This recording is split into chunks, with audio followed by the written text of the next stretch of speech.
record. So it's recording. You should see a little blinking dot at in the left-hand corner of the screen that I am recording it.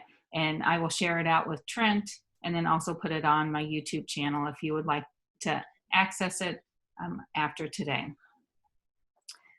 A little bit about myself. My name is Lisa Schwartz. This is my 22nd year in education. The first 19 years of education I did spend in the classroom teaching 6th through 9th grade. Majority of the time I did teach computers and computer science. And we were a Microsoft school, but the last few years of teaching computers and computer science, I did incorporate Google into the classroom. I was teaching myself. The students saw me as a learner. Did I make mistakes? I sure did. I learned from them, and then hopefully to only make their experience in the classroom better. But it also gave a chance for the students to teach me things as well if they knew some things about Google that I did not know. So today we are going to, oops, my mouse is going crazy here. Overview for the day. I am going to show you things up here on the big screen, but then you will have a chance to interact with them on your computer. We are going to do some introductions here in a minute and Google overview, and then get into Google Classroom. Again, if you haven't heard of the Learning Technology Center, here on slide 7, that is our mission statement. Feel free to look at that. And then here on slide 8, there is some more links for the LTC. So when you typed in, I didn't say this earlier, but when you typed in the bit.ly link, did you open up your Google Chrome web browser? Or do you know which web browser you opened to type in the bit.ly link?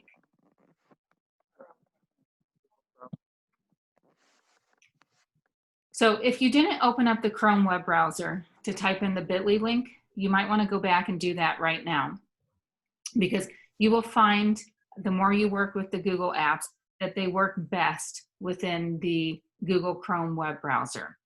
So just get used to always opening up your Chrome web browser to then access your all of your apps. So if you're in your Chrome web browser, so I'm in my Chrome web browser, Google's my home page here.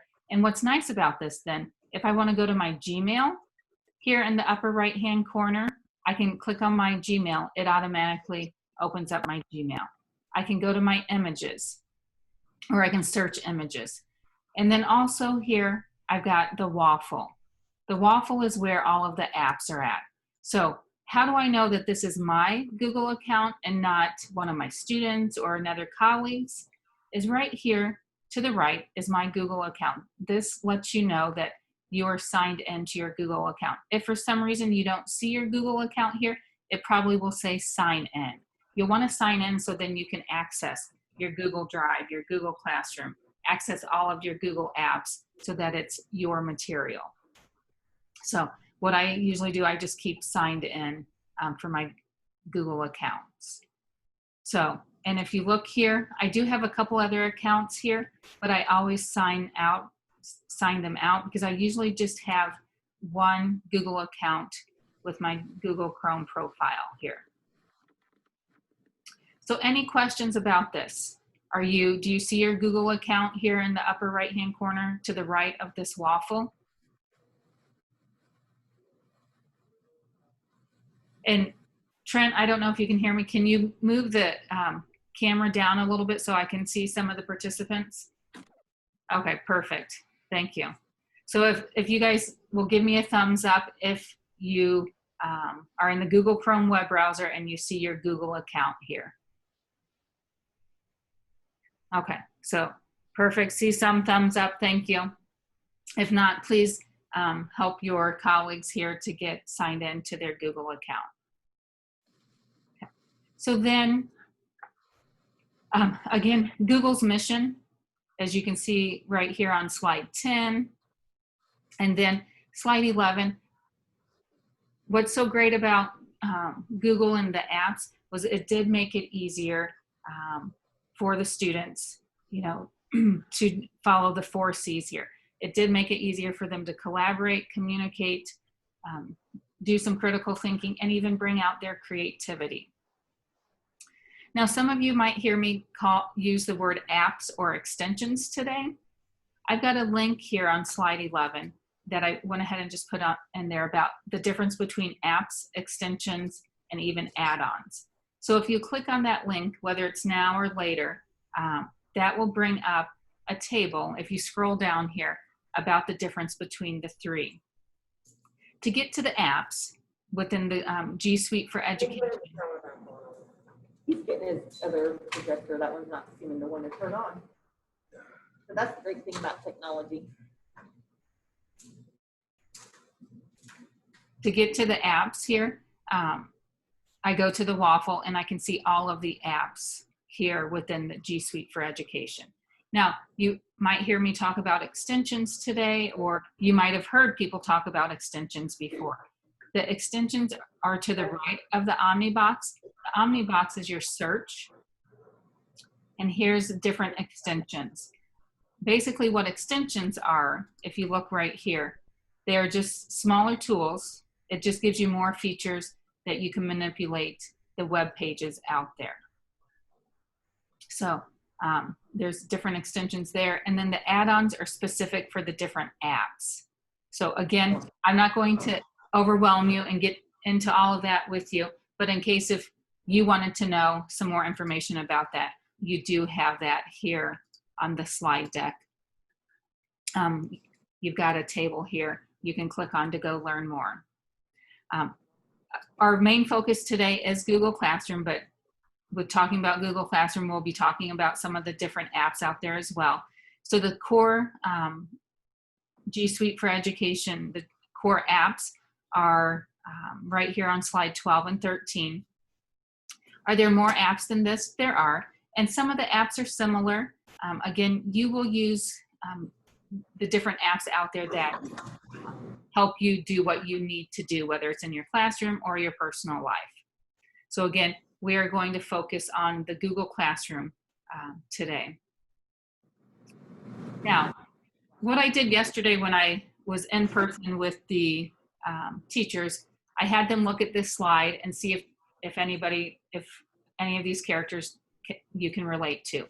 But whether it's remote learning, face-to-face, we know our lives are crazy in the classroom at times. So it's okay wherever you are in the stage of your life, or as far as in the classroom as well, that who you feel like. So if you want to just think about who you feel like right now, think about that. And then what we are going to do here on slide 15, instead of having us all take a turn and talk, I've got a collaborative assignment that we're going to introduce each other with. So what I need you to do is here on slide 15, you're going to open up this Google Slides, this collaborative assignment here, and follow the directions on slide 1.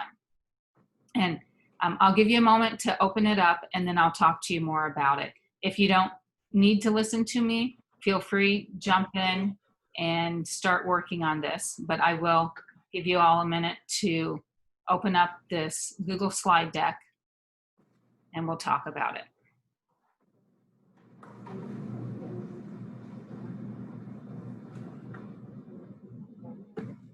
All right, Trisha, thank you so much. So if Trisha doesn't mind, she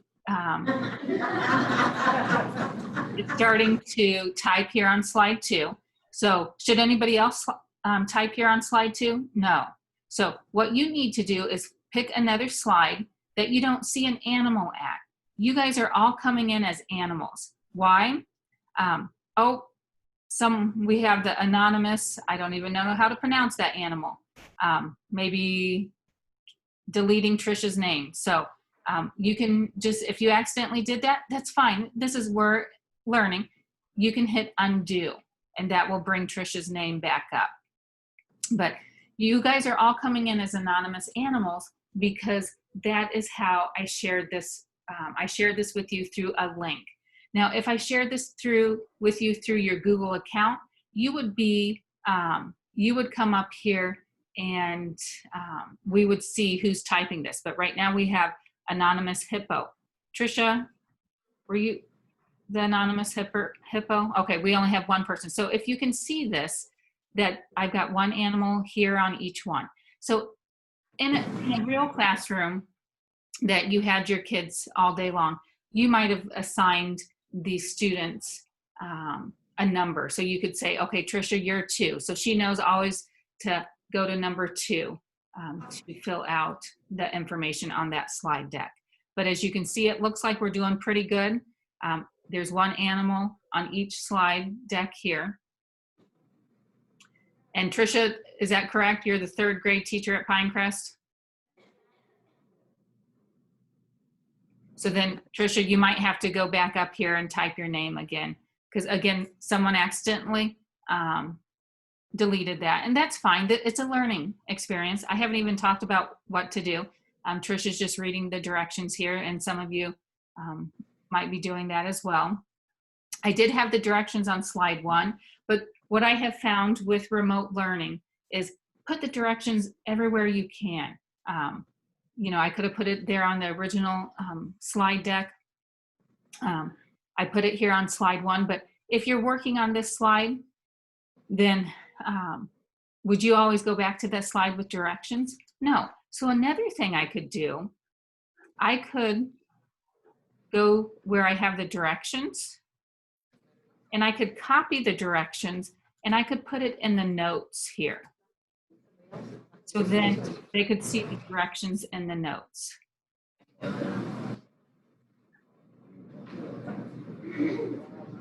I'll give you a minute here before I talk about how to do a selfie and how to insert a YouTube video. If you know how to, go ahead and do that. If you don't panic. We will help you with that.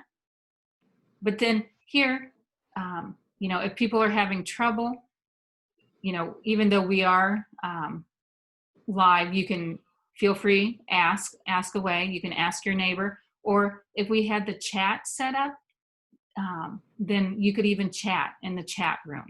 So, and say, oh, I have no idea what this lady's asking me to do. Again, take a deep breath, maybe just watch someone else right now, and or I will explain it. So I'll pause for a couple minutes here. And it looks like, Trisha, someone deleted your name again. That was me. Oh, it was you. Okay. He was number 1, I think. Gotta find the slide. Well, I didn't know that, Ellen.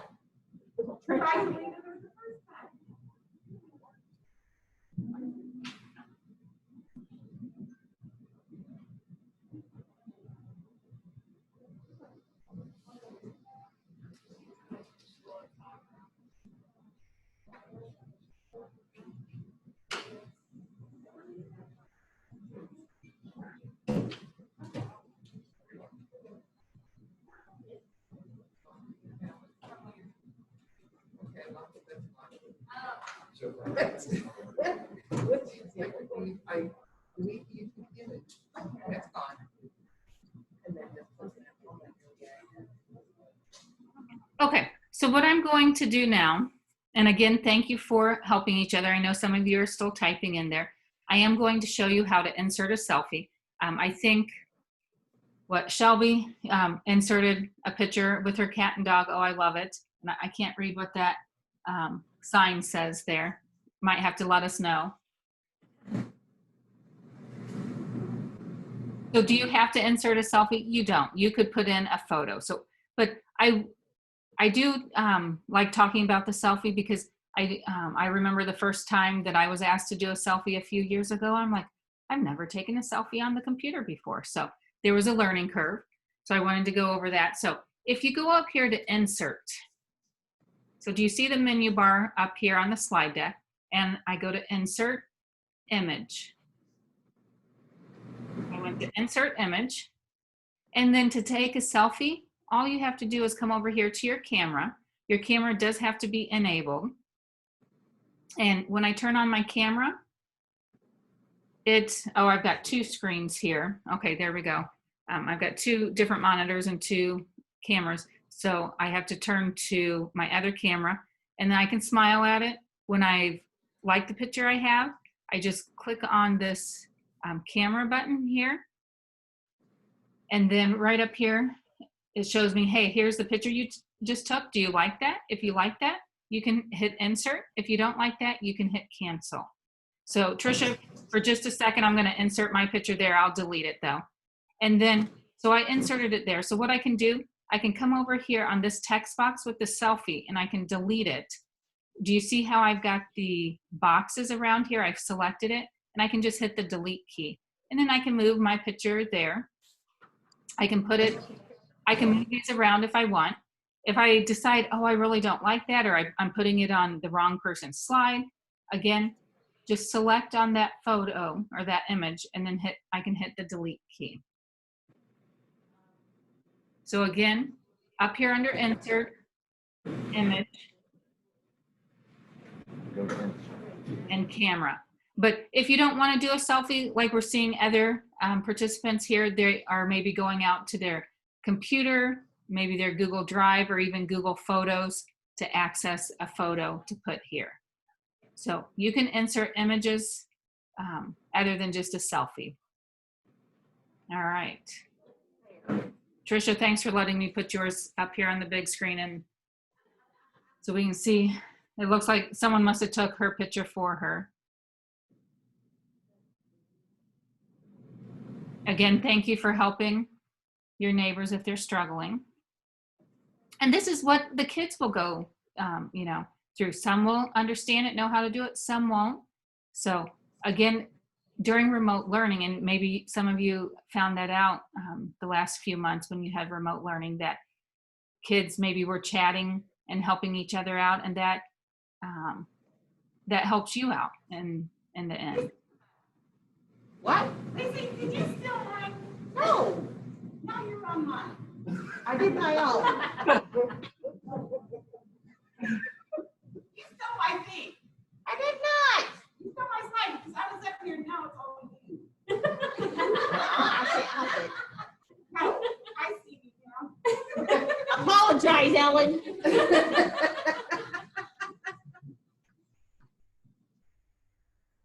So yeah, as you can see, since this is all editable, that, you know, if I wanted to on, I guess that's no one's, how about on Sherry? She doesn't have a photo there. Could I insert a photo of her or just insert any random image? Yeah. So you do, you know, you can go and delete things, as we saw someone accidentally deleted Trisha's name. You could be funny and go and add things to another person's slide if you wanted to. But I always, the first time with teaching about the Google Apps, then I let the kids, you know, experiment with it and see that. And then I always tell the kids, Big Brother is always watching you, whether that's a good thing or bad thing. But what you can do is you've got version history. And do you need me, let me pause for a moment and give you a little bit more time on the image? Looking here, it looks like most of you got some images, so perfect.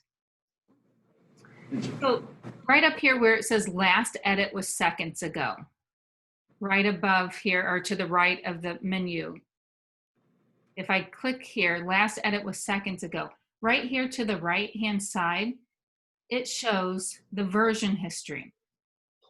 When I'm sharing this link out to you through a bit.ly link, or not through your Google account, you guys are all coming up as anonymous users. That's why you were all animals. But if I shared this through your Google account, we could see, for instance, Trisha here, we could see Trisha and everything she did. So all anonymous users right now are, I think this is brown.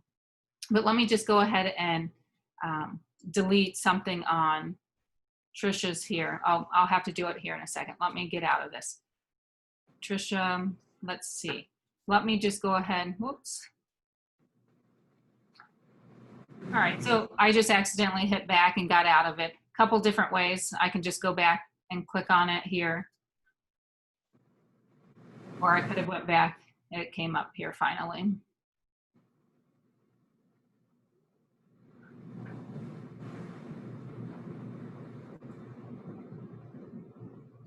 So on Trisha's, if I wanted to go and delete something or add something. So let me delete that and let me just put, I'll put haha. Then if I go up here, I can go to version history. That's one way. I can show you another way. And here it should show me, it's showing up anonymous users here. And then it should show that what Lisa typed. And for some reason it is not. Oh, because I'm coming up as an anonymous user too, because I clicked on that link.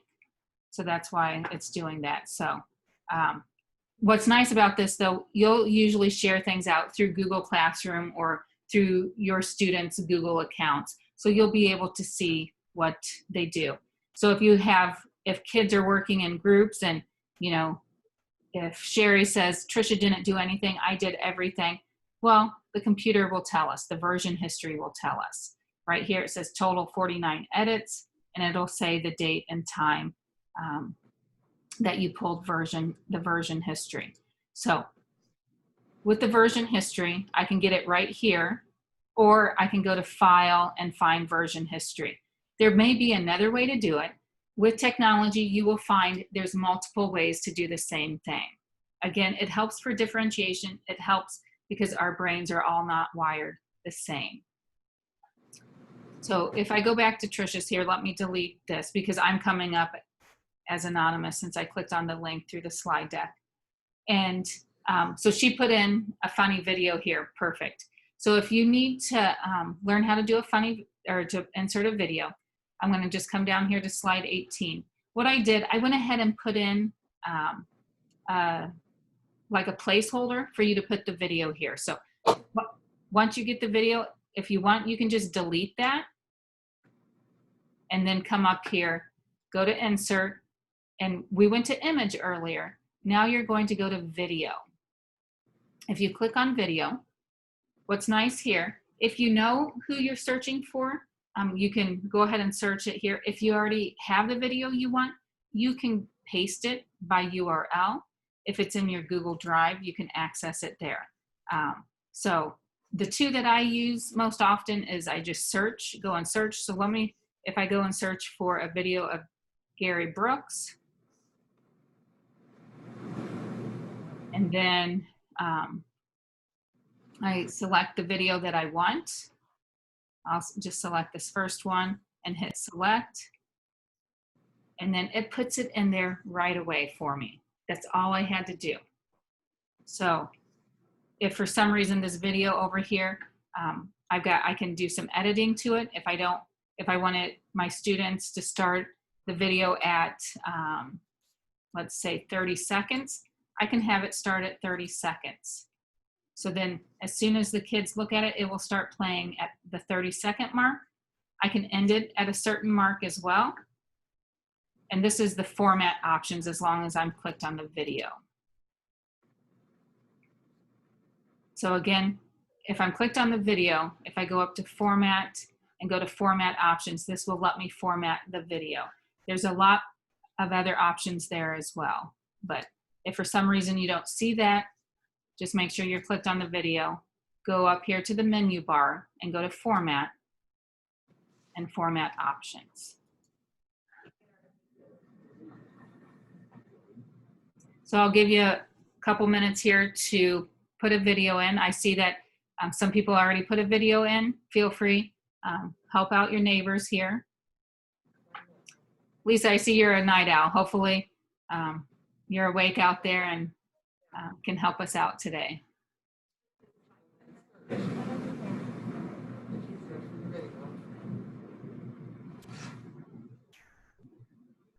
What are your questions?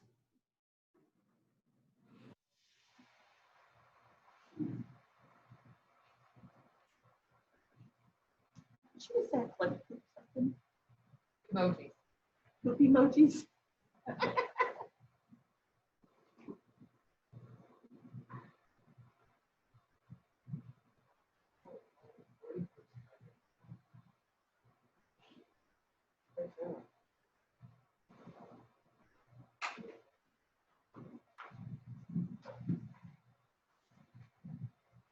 me and my future husband, in case they went in and out.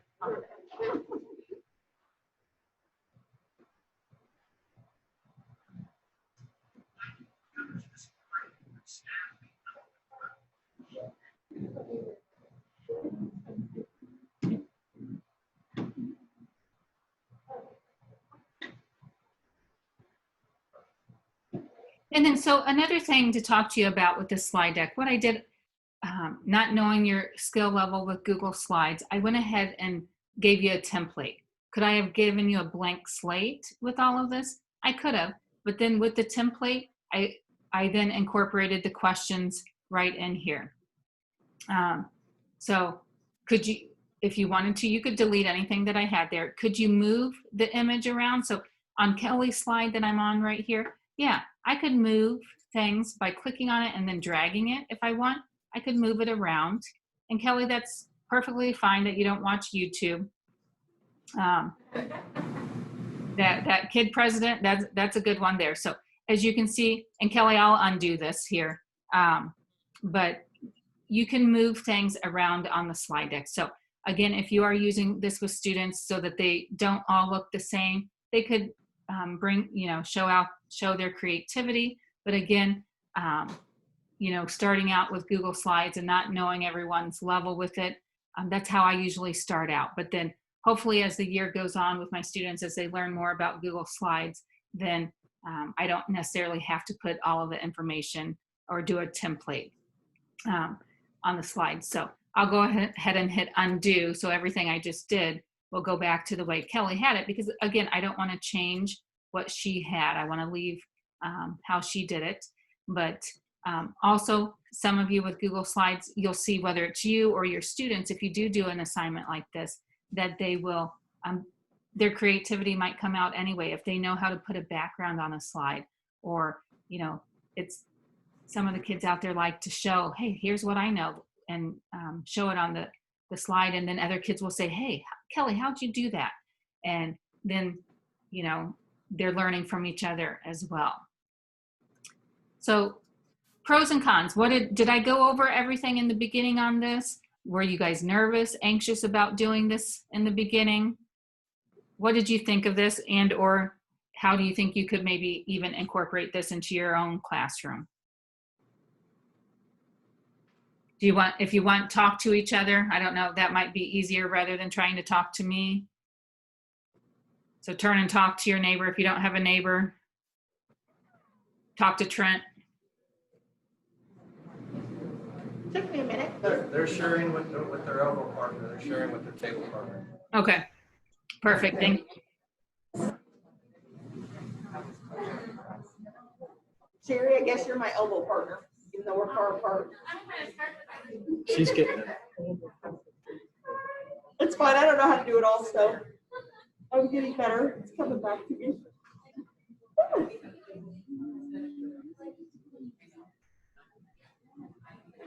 I was like, what was that?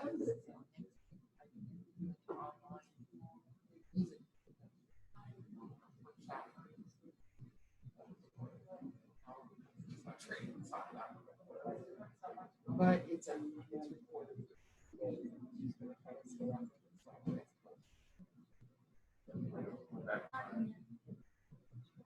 All right. So as you can see, we're all at different levels, and proud of you guys. Some of you who don't watch YouTube, I think several of you out there who don't, that you were able to still insert a video. I don't have the research off of the top of my head of how many millions of videos are watched every day off of YouTube.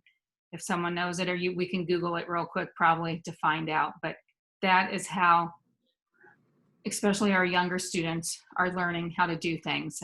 My youngest son, when we first started going to remote learning, he was watching some cooking videos and wanting to make different recipes out there based off of the video. So just a different way of learning, and it will hopefully not only add to your classroom as well. So again, you'll have this slide deck here to reference and look at. I did want to point out here, we've got Dana. She was able to put in a background here. So again, if you want to learn how to do backgrounds, maybe talk to Dana later to do that. But again, this was a template, and hopefully you guys have thought about how you can use this in your classroom. Now, you might say, well, Lisa, I thought this was a Google Classroom workshop. It is, and I will show you later how you can push this Google slide deck out to the students so that they can edit and they can collaborate on it like we just did.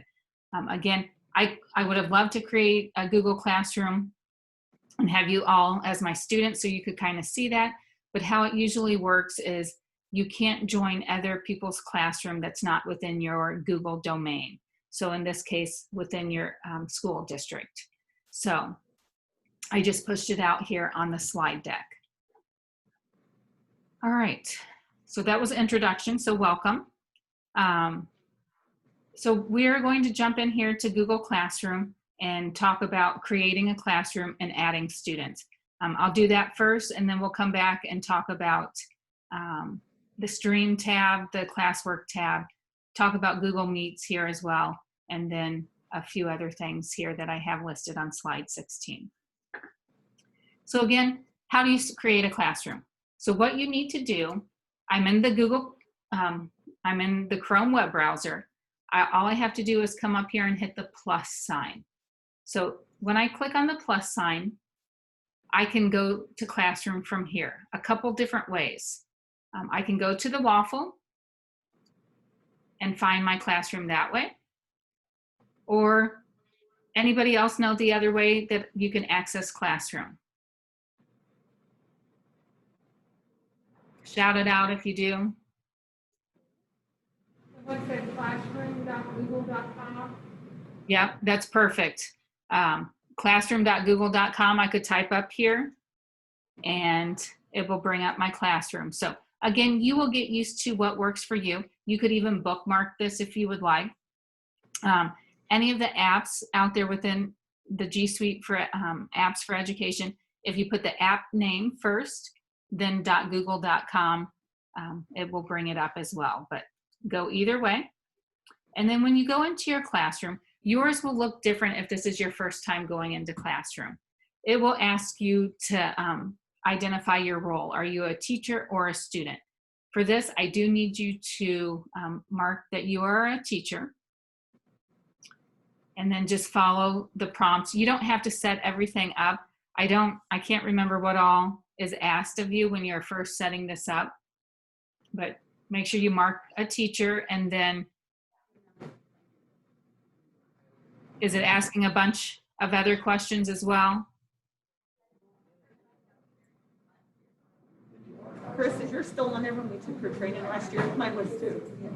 So, I got yours.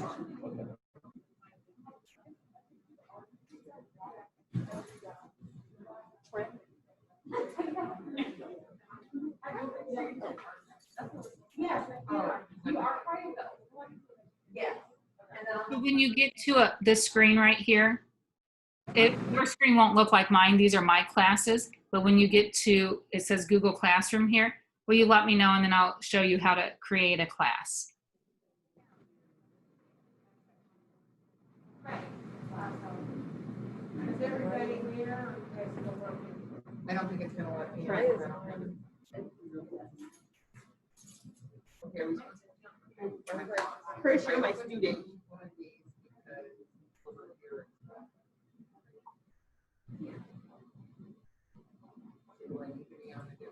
Open a new one.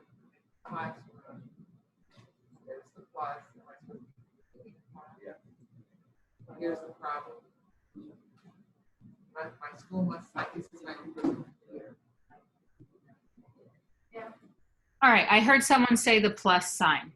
That is correct. If you click on the plus sign in the upper right-hand corner, it's where my mouse is right now. All right. This is where you can join a class or create a class.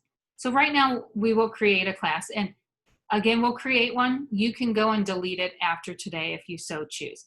If you want to create a class that you might use here in a few weeks with your students, go ahead and you don't have to delete it. So go right here where it says the plus sign and then create a class.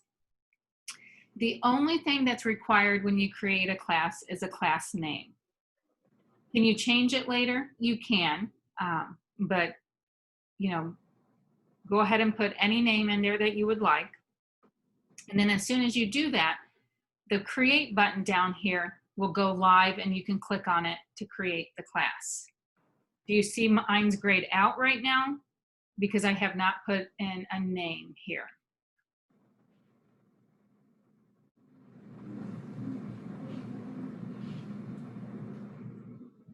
And then as soon as you create the class, does it bring you to this page or does it open up the classroom for you? It opened up the classroom for me. Okay, thank you.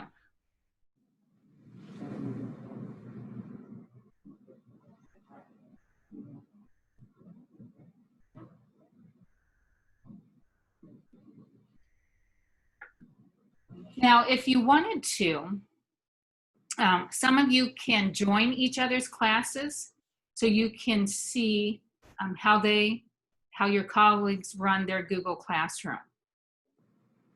So if you wanted to join one of their classes or your kids are joining your class, all your kids would have to do is hit the plus sign and they would just join your class from here and hit join class. And then how do they know to join yours specifically?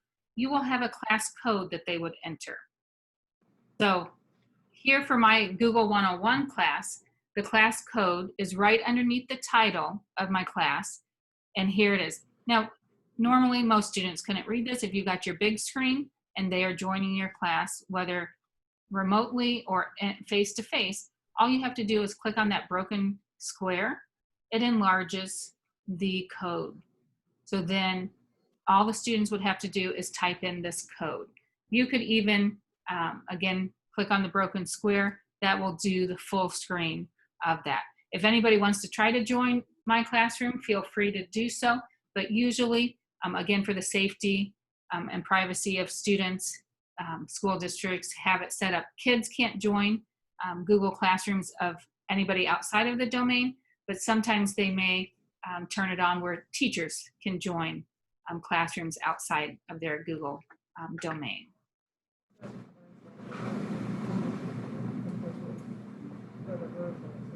So again, the student, all they had to do was go ahead, click join class and then type in the code here and then join. Again, where do you get the code? It's right here at the bottom or underneath the title of my class. So when you create your first classroom then, and it opened it for you, the home page of Google Classroom is the stream. So this is what you will see. This is the stream for my Google 101 class. Now, if I've got 2 tabs open right now for my Google Classroom just for this workshop. But if I go back here to my Google Classroom here, I can see all of my classes I have. I've got 8 different classes here. These 7 I created. This class, someone added me as a collaborator so that I could help them with some things on the back end here. So as you can see here, then with this class, if I go up here to people, you can see that I am a collaborator on here, and this is the owner. Another thing on this classroom, do you see how the class code is disabled? So with that one, they disabled it so that no one else can join the class. They don't want other kids giving out the code to other people. So you do have control over that, and I'll show you that in a minute here. So here on the stream, I also have my Google Meet link here. So if you are meeting with your students, you know, if some students, if you have to meet with them, if we are back face-to-face, but you're meeting with some that are staying home doing remote learning, then you could use a Google Meet. What's nice about the Google Meet link is you don't have to go and create it. It's already created there for you. And when the students know that you're going to meet with them, all they have to do is click on that link to go there. it won't let them in the Google Meet room until you are there. So they can't go and have a chat with other students from your class until you are there. And we'll talk about Google Meet here a little bit more as well. So to just kind of give you an overview of Stream here. Right here, I've got my upcoming things that are due. So due today, I have something due for this classroom today. I've got this multiplication activity due next Wednesday. This lets the kids know for this specific classroom what's coming up due. Okay. And in the Stream with announcements here, this is where you can announce things to your class. This isn't where you post your work. That's going to be on the classwork tab. And we'll cover that probably after lunch. Lisa, this is Trent. Yeah, And isn't the link that where it's showing up in the, I'm going to call it at the top of the page, that's a new feature that they've added in, right? I mean, as far as it always showing up there. correct. They added that in April.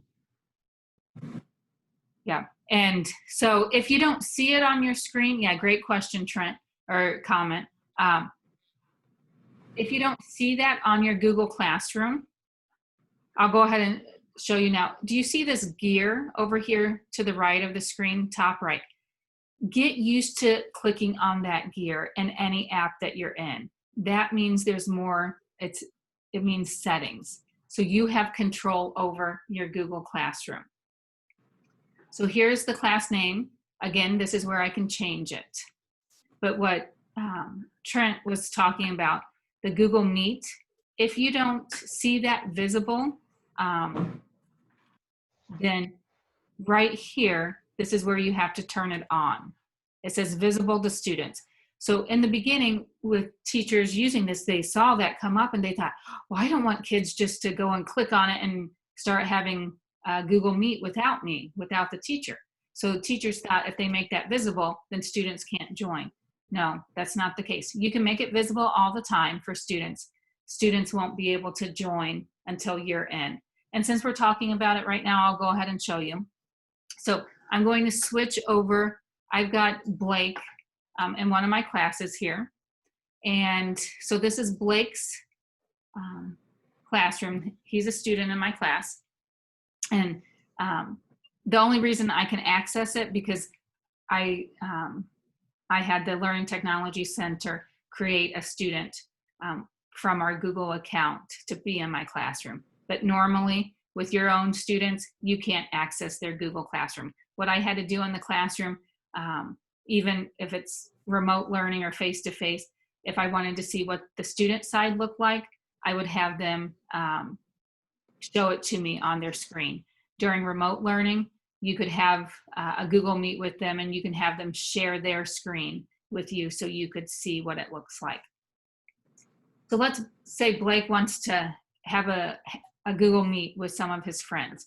Let's say, oh, the teacher put the Google Meet there. Let's go in and talk before we have class. So if the student goes and clicks on this, this is what the student will get. It will say you can't create a meeting yourself. So there's not an error. It's just not letting the students get into the Google Meet until the teacher's there. So I'll give it a try here with me. Let's see. So if I'm the teacher and I go into the Google Meet,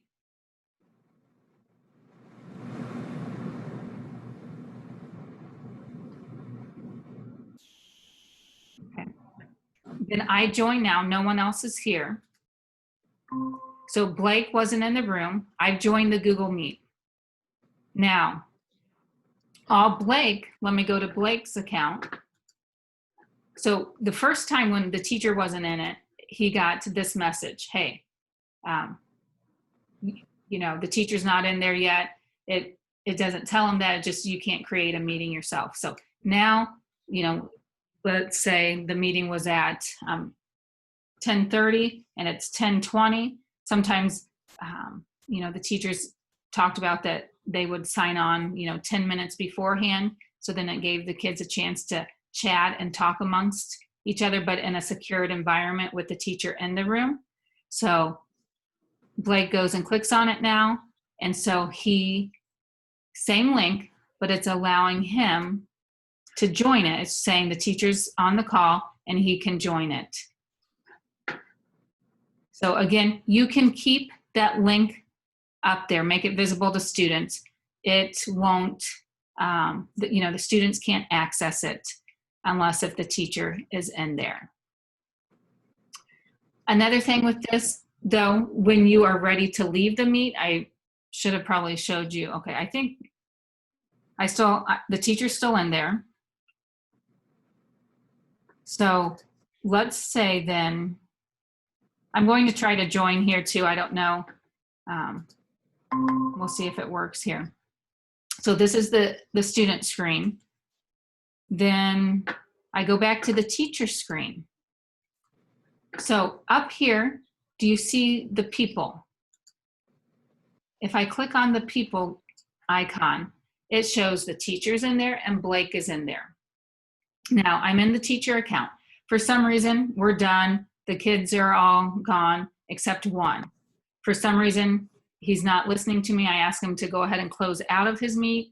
Whether he's still there or not, he is still logged on in the Meet. So if I, the teacher, want to get out of it, I want to make sure I remove him first. So if I click on his name, there's this drop down arrow right there. This little icon, I remove him from the meeting. If I don't remove the students from the meeting before I leave, they will still be in there. It doesn't end for all of them like Zoom has it set up.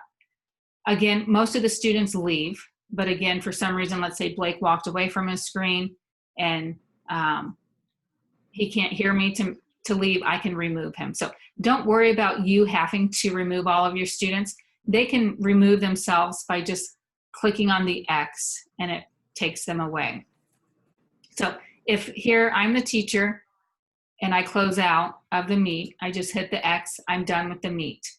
If I go back to Blake, what do you think we're going to see on Blake's account? If someone wants to blurt it out, or if you feel more comfortable, talk to your neighbor. What do you think you will see on Blake's account for the Google Meet then?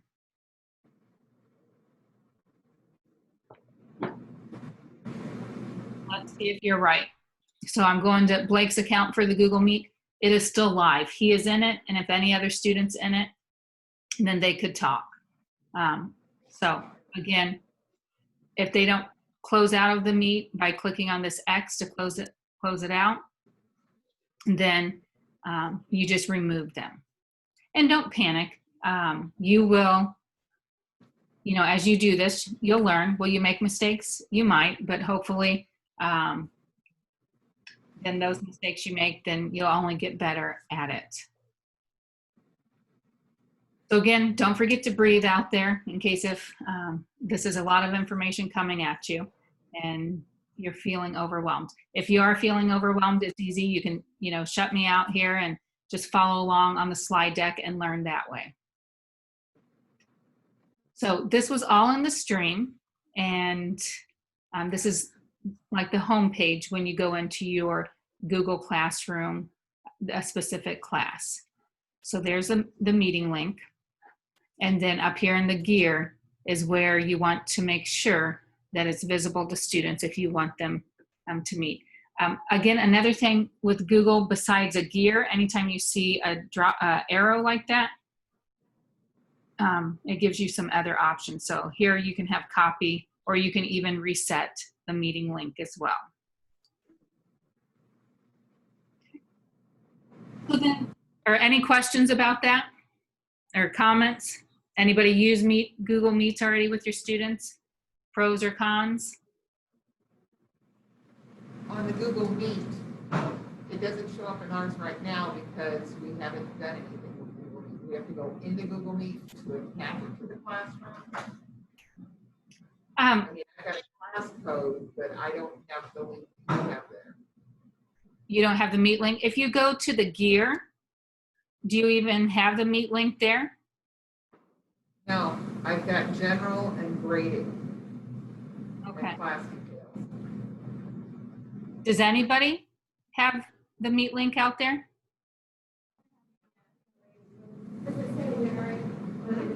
Yes.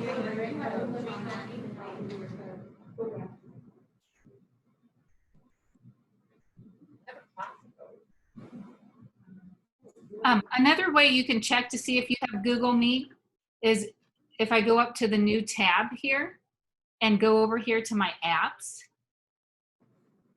Do I have Google Meet anywhere here?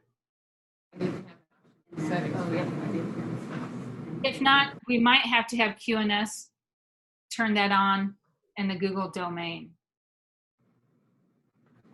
Brent, I can't remember, did teachers yesterday have this? That's probably the problem. It's right. And I just clicked on it. Start a meeting up here. So,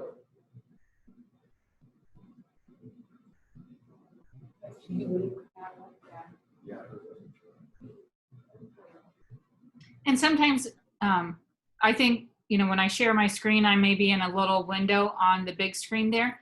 If you don't see me looking at the camera, I'm looking at my other monitor, and I've got you guys on my other monitor. So I was just seeing how, can anybody give me a thumbs up out there if you have Google Meet link on your classroom? Okay, some of you do. Okay, great. So thank you everyone else who's helping out.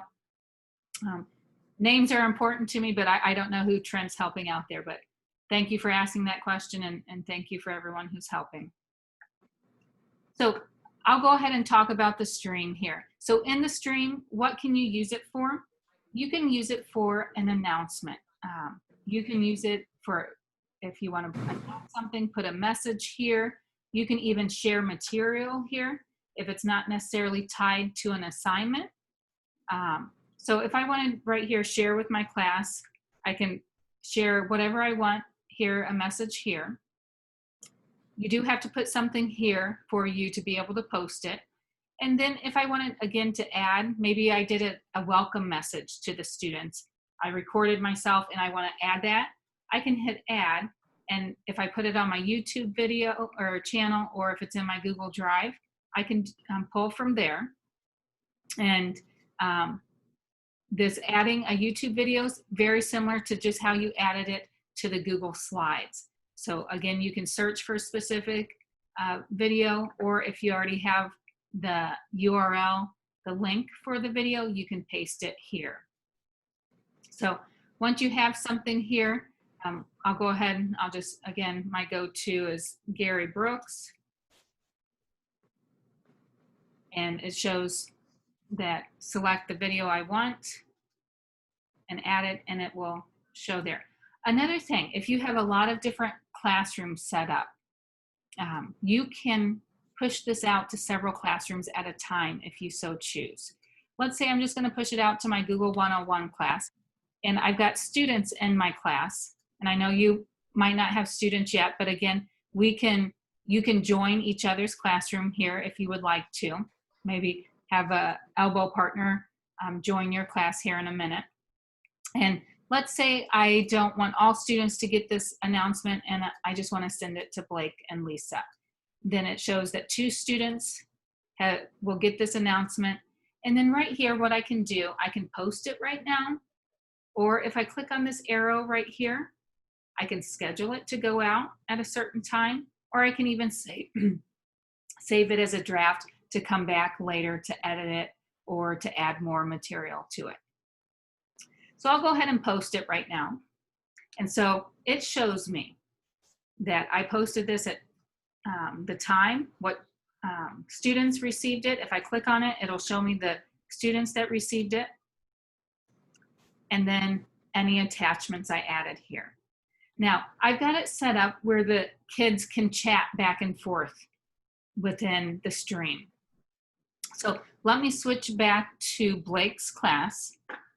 So here's Blake, the student, and Blake can see, let me refresh or reload the page. And then right here, this is on Blake's stream. It shows that the teacher announced or put a message out there and shared a video. So Blake can then make a comment back. saying, you know, if this was a welcome message, maybe saying hi to the teacher, or he can even make a comment back about this video. I haven't watched the video, but let's just say,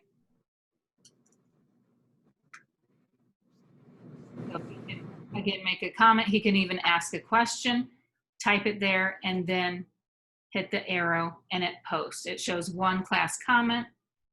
So then I've got it turned on where students can comment back and forth. He could even comment here to the class saying, hey, I don't understand what the teacher's asking for this. Does it, or, you know, I don't understand this assignment, or I don't understand this announcement, whatever it is. Then he doesn't always have to wait for the teacher to respond. Other students could respond to him. Will some kids be afraid to post here? Some will, but again, it allows for differentiation because some kids might feel more comfortable asking others for help rather than always asking the teacher. And hopefully then that will make your life easier. Now, can the kids say, you know, whatever they want here and post it? They can. So always in the beginning when they, you know, were new to my classroom and we were talking about the stream and how they can communicate in the stream, I let them, you know, say hi, good morning, whatever there. And then we transitioned as the quarter semester went on, that we used the stream, you know, to help each other out. So right here, I can see based off of this announcement, these two comments here. And, you know, again, did I have some students in the beginning type a bunch of gibberish stuff and be funny? I did in the beginning, but showed them, hey, we can see everything you're posting there. And if it was inappropriate or it was a bunch of gibberish, what you can do as the teacher, you can come over here to the 3 dots of the class comment, and you can delete that class comment that they put there so the whole class doesn't have to see it anymore. But as soon as they post it and hit that arrow key, it does get pushed out to all of the students. Another thing you could do if, you know, Blake, you know, we're 3 weeks into the class and he's just putting tons of stuff in the stream, you know, again, I call it gibberish, and it's filling up the stream. We don't need it there. I don't want to take any more time to have to go and delete everything he's putting there. What I could do, I could mute Blake right here. And when I mute Blake, what happens is he can still submit his work. Other students won't see it though. He can't reply to classmates' work and he can't comment or post. And then I could also delete that comment there as well. Did I have to do this over the years with a few students? I did, because even after talking with them, sometimes they would put inappropriate material out there. What I had to do sometimes was copy and paste or take a screenshot of what they put, and I had to pass it on to our counselor. They needed a lot more help than I could help them with during the day. So sometimes kids use this platform to reach out for help as well. So pros and cons, but then even after the student got help and me talking with him about the appropriate use of chat, the student still didn't use it appropriately, so I had to mute that student. Then I can unmute the student at any time if they were willing and wanting to try it again. I have a question, Lisa. Yeah. Are you able to get notifications if someone's requesting extra help, or when they go to post something under the comments, like for an assignment, are you able to get notifications or through the classroom itself? Or would you be able to, would that be a setting that you could do just through Google? Yeah, right up here. Great question. Thank you for asking that. And I didn't tell that at the beginning. Yeah, feel free to ask questions. I do love questions because, you know, when you come up, you know, when you're thinking of them, because that means that you're trying to learn this as well. So do you see right here to the left of my title of my classroom? I've got Google 101 and then I have 3 lines. Here's a main menu. Now, I've got the settings here. This settings right here is for all of my is for the Google Classroom app, not for just a particular classroom. This is the settings for the whole Classroom app. And I apologize, I don't know who asked that question. If you want to say your name. Jessica. Jessica, thank you, Jessica. Here's notifications. So if you want to receive email notifications, you turn this on. And then when you turn this on, here's what Jessica was asking. Do you want to receive an email notification every time a student puts comments on your post? Comments that mention you, private comments on work. So try it out, see what you like. And what's nice about this is you can toggle any of these on or off at any time. So do you want, again, an email notification when students submit work late, or if they resubmit work? Invitations to co-teach classes, or if a scheduled post published or failed.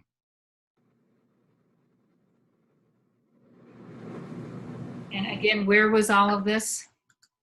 Up here in the 3 lines in the left-hand side, all the way at the bottom, settings. Now that settings is for the whole Google Classroom, so not just one class.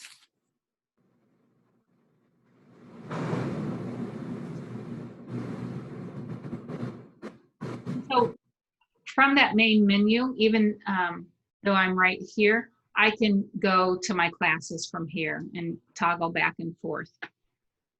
If I'm, let's say I'm on my People tab and I want to go back to my Home tab, I can go to Stream, or if I just click on Google 101, that'll take me back to the stream. So anytime the home for your Google classes is the stream.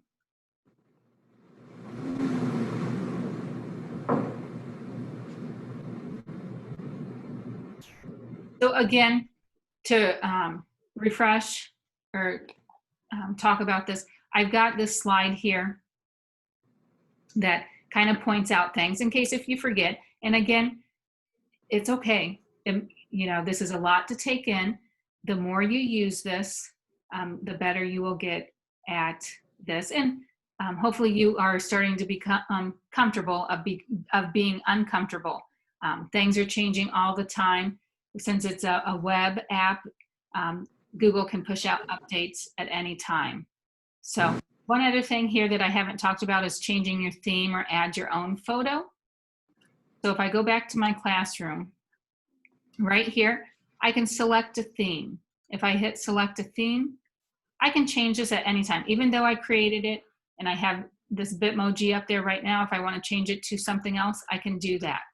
And it updates on your students' computers as well. If I want to upload a photo, if I have a photo of the class that I want to upload, I can put that here. I just go and select it from my computer.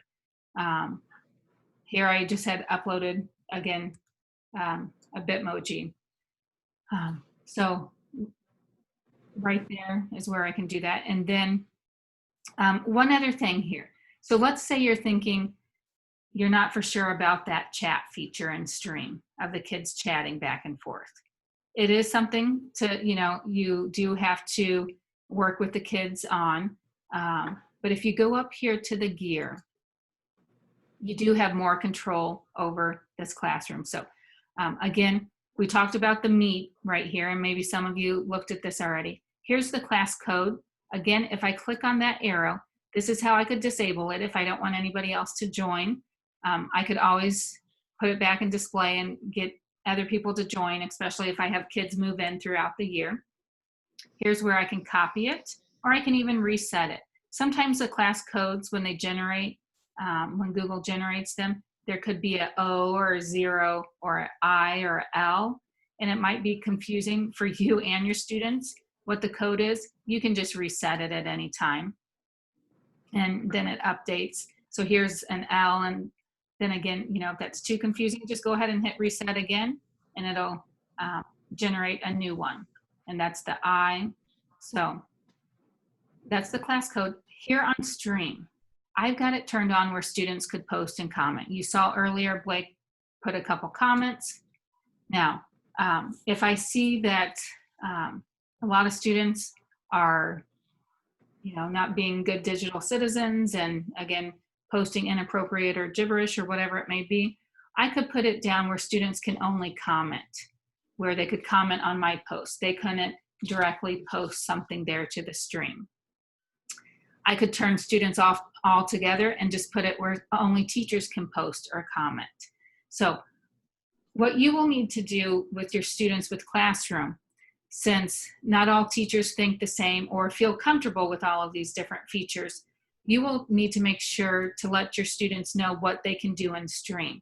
So, if one of your teachers next door to you is letting the students post and comment, and you have some of their students too, and you're choosing that they can only comment or they can't comment or post, you might need to let them know, because they may not know that, oh, the teacher has control over that. Another thing here on Stream you have control over is every time you post a new assignment or you post an announcement, it shows up as a condensed notification for the students. So again, you have choice over that. You can have it hide the notification, or you can have it show all of the attachments and details. Personally, over the years, I got used to showing the condensed notification so students can see when I posted a new assignment for them. Another thing under the gear here, you can show deleted items. You can turn that on and off. Guardian summaries. You can invite parents to your Google Classroom. They can't see everything the student can see. If you click on that, this is what they can see. They will get an email summary. They can choose, I think, a bi-weekly email or just at the end of the week. And they would get an email saying the missing work of their child, any upcoming work, or class activity from the week. You can invite them, but once you invite them, they have to accept the invitation. If they don't accept the invitation, then they won't get the emails. If you have a parent out there, they say, well, I want to see my child's classroom. What I do as a parent, I have my son log into his Google Classroom, and I look at it with him so I can, help him, especially during the time of remote learning, that I could help him with his assignments. I didn't wait for the email summary to come. So I just had Blake open up his Google Classroom. He had several classes. He was in 7th grade last year. So then he could see we could see all of his classrooms, and then I would say, okay, Blake, click on your math classroom and let's take a look at that. And we could see everything there in his classroom. So there's no way for me as the parent to look at Blake's classroom unless if he logs into his classroom. The only thing that I would get would be an email summary. And as a parent, I even got them for my high school student too. And I didn't, I didn't necessarily always look at the email summaries. My main thing was I looked at their grades to see if they were keeping up and getting things turned in. So again, it's there for differentiation if you would like that, and here's what they can see if they do accept the invitation.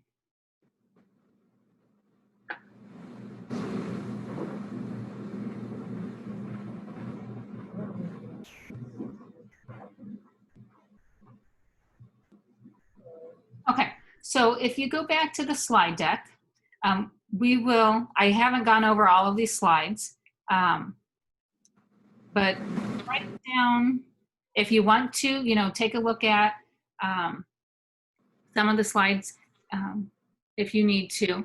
I've got here on slide 22 about creating an announcement and some ways that creating the announcement, again, allows for differentiation.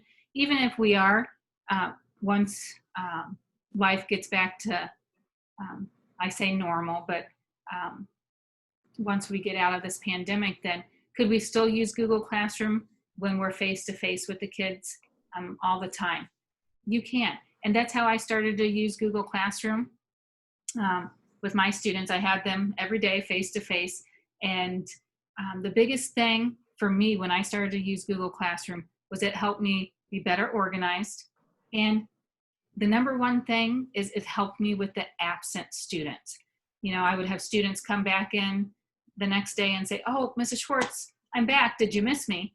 Or what did we do? And you know, I could say a smart aleck comment back or whatever, but they didn't have to ask me that question anymore. If they had a device and they had internet at home and they weren't too deathly sick, they could log on to their Google Classroom and see what we were working on and work on it while they were out. So whether you go to, you know, a blended learning style here when we start school back, or once you're back face-to-face full-time, it's still, you could still use Google Classroom and hopefully make your life easier. So another thing here, so distributing information to students using the stream. Again, here's some things that you could. What I do like in the stream is what I've turned on is students see all work assigned through the classwork section in the stream. And that's what I showed you in the gear. Again, don't panic if it doesn't make sense right now. If I jump back here to my Google Classroom, so you can see right here, the teacher posted a new assignment and it lets the kids know. So if I switch over back to Blake's account and he goes to the Google Classroom, it shows when the teacher posted a new assignment. He can get it from the classwork tab, but this is when the teacher posted a new assignment on the classwork tab. It shows up here. Why does it show up here? Because me as a teacher, I had turned on the condensed notifications. So I'm going to give you some time to create an announcement, play around with it here. If you look at slide 24, I've got some directions. Do you have to follow the directions to a T? No, but this is my way of you trying to experiment and learn about the stream. If you're overwhelmed right now, my suggestion, maybe go back and look at some of these slides. I kind of took screenshots and then explained what the slides, what's on the slides here.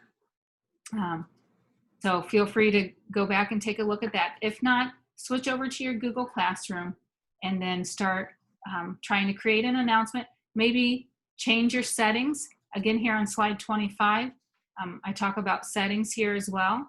So I'll be quiet for a few minutes here. If you need to take a break, feel free to take a break.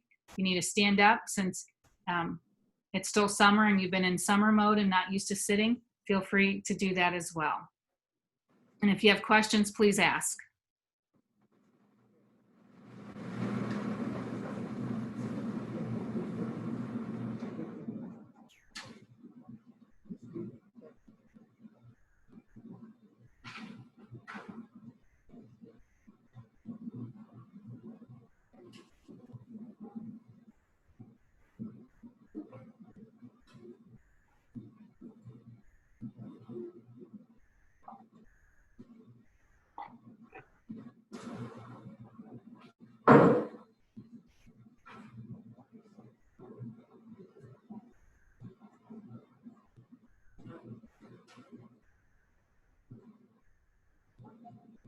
I'm just going to step away and get some more water. I'll be right back. But if you ask a question, I think I should still be able to hear it.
Any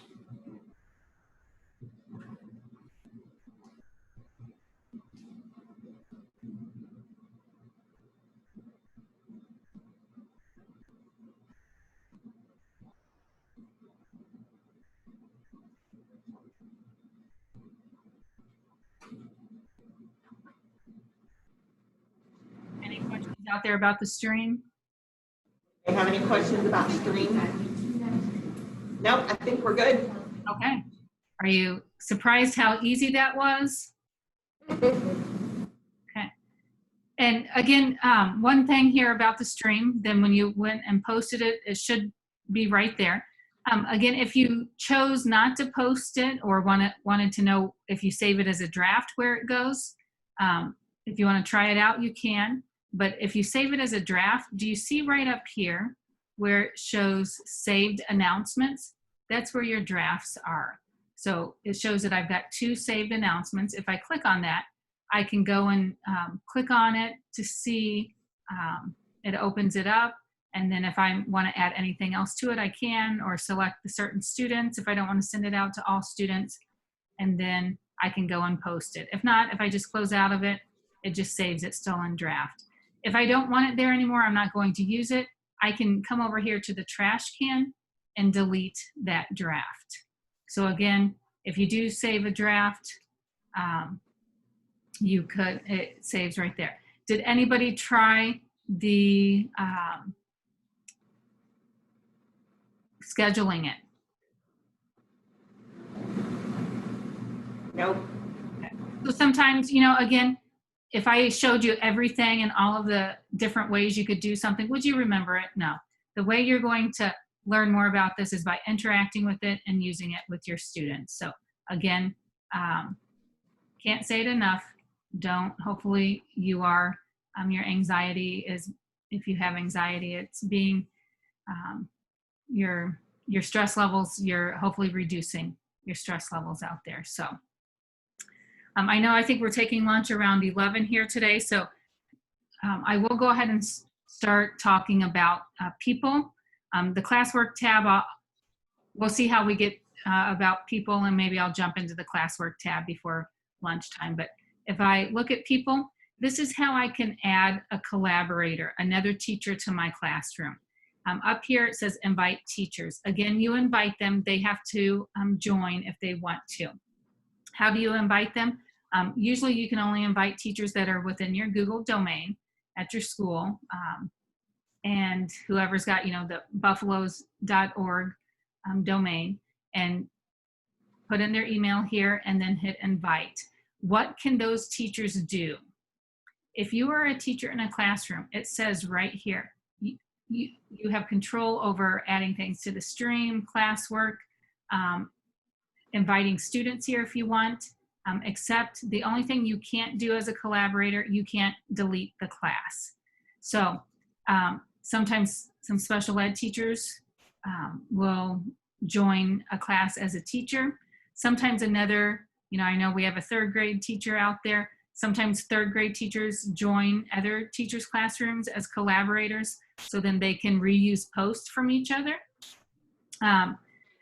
Sometimes I've seen where people allow paras that they have working with their students in their class to join as a collaborator. I've also seen, personally, I had my paras join as a student, just so that they could have access to it. But the paras I had in my class, I only had for 1 hour a day, and they were just only for the one or two students that they were working with. But if you have a para in your class that's full-time with you all day, you may, one way, if you want them to help with classroom, you could add them as a collaborator. If not, if you're just wanting them to view it, you could add them as a student. Can you be added as a student in other people's classrooms? You can. Can you add other teachers as students? You can. So if you want other teachers to see what you're doing in your classroom, to give them help or ideas, you might want to just add them as students rather than teachers. Because if you add them as teachers, they have control over everything in Google Classroom that you do, except they can't delete the class. So right here, you know, I showed you in the beginning how you could have the students join the class.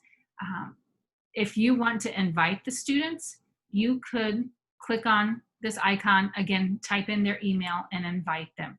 Again, differentiation, choice, in the matter how you set up your classroom.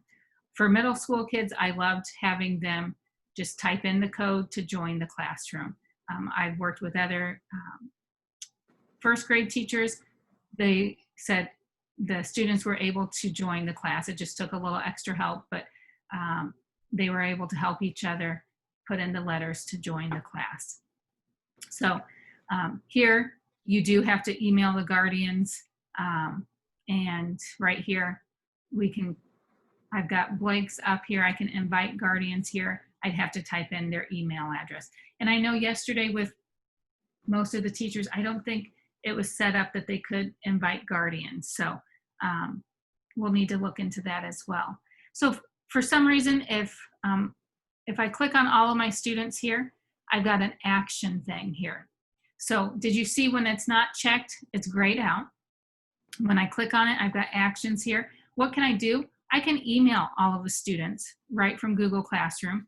Click on email, and that will bring up my email. And then, as you can see, I can email. It's taking a while to load. It puts all of their email addresses in here. It blind carbon copies them, so they can't see who I'm sending this message to. And then I can send the message. If I don't want it, I can just trash it, and it closes out of it. So again, by selecting that, I can click on this. It selects all of them. If I just want to email Blake, I can select Blake, come up here and email him. If for some reason I want to remove my students or remove Blake from the class, I can remove him. And here's another option of how I can mute him. This is, I showed you can mute on the stream page. Same thing, you can mute him on the people tab here. And it again lets you know if you mute the student, what to do. If I mute him, you might ask, well, how do I unmute him? So he's muted. It shows me the icon there that he's muted. Again, I click on Blake, come up here to actions, and I just unmute him there. Excuse me, Lisa? Yeah. This is Jessica. I have a question. I got a notification on my phone that I was invited by Rachel Bauer, but how do I accept it when I'm actually in there? Because when I went to people, it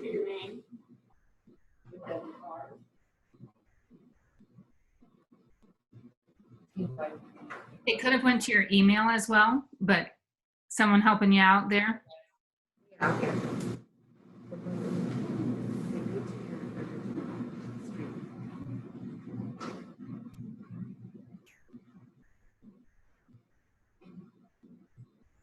What did we go to, Dana? Huh? Classes?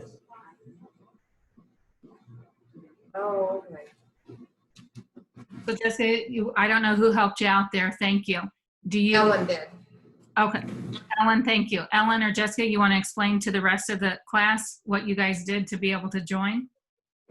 Just go to your screen and then over by your name on the left-hand side, click on the 3 bars and then go to your classes. And then it'll pop up the invitation. And it pops up here, yep. Thank you so much.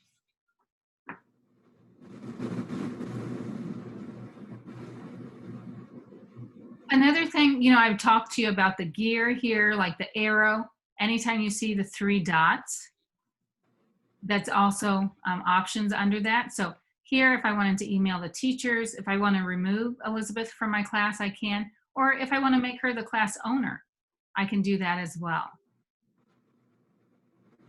Same thing here with the students. I can email the student based off of those 3 dots there. So again, this may, make some people uncomfortable having all of these different ways that you can do the same thing. But again, I have found it helps since our brains all don't think the same way. Any other questions about or comments about people? Do you like the idea of being able to add other teachers as collaborators? Pros and cons? Yes. It was very helpful when we were shut down this spring. The fifth grade teachers added me to their classes as teachers because I'm the music teacher. And then I could post announcements to each class with instructions of where to go to do their music work. Okay, perfect. And sounds like some of you on the back end here are adding other teachers to your class. So thank you. Yeah, it helps out because again, you can see how other people communicate and add assignments to their classroom with their students. So perfect. So what we've talked about is the stream tab. We've talked about the people tab. And let me go ahead and we'll start in for a few minutes on the classwork tab here. If I go back to my slide deck here for the classwork tab, let me talk from a couple slides. So I'm on slide 27. So how is the content organized in the classwork tab? You can organize it by topics, and you're in charge of what topics you want to put there. What some teachers put the topic by is by the week that, okay, this is the week of July 20th next week, and they put all of the assignments that they're going to do that week, and they put it by the week. Some teachers put it by the different subjects they have. So if you're teaching math and social studies, and especially if you're a K-5 teacher, you've got the kids all day long and you're teaching them all subjects. You may have it where that you have topics based off of the subject. You could also have topics if it's questions or quizzes. Again, you will find out what works for you, and hopefully after using Google Classroom for a year, you'll see year 2, you might change things up. Could you even change things up in midstream of the year? You sure can. So again, you do have flexibility. It's not set in stone how you've got it set up. But again, with the classwork tab, putting it in topics, it just allows them to go and know that, oh, it's a question she asked, so go to the question tab. So when I'm in my classwork tab, you can see right here, what's here at the beginning is different assignments I put out there that I didn't put in with the topic. This little icon here represents assignment. If I go up here to create, I can see what the icons are. So if it's a question, there's a question mark. If it's material, it's that little icon. And if I want to reuse a post, it's that icon. So these I did not put under a topic. Can I just, if I wanted to later decide to put it under a topic, could I? I sure can. And then do you see what's the difference? Here I posted this assignment and here it's a draft. How did I know that? Turn and talk to your neighbor. How do you think we know the difference between one that I've already posted and one that's a draft? Highlighted? Does that look like one's highlighted and one's not?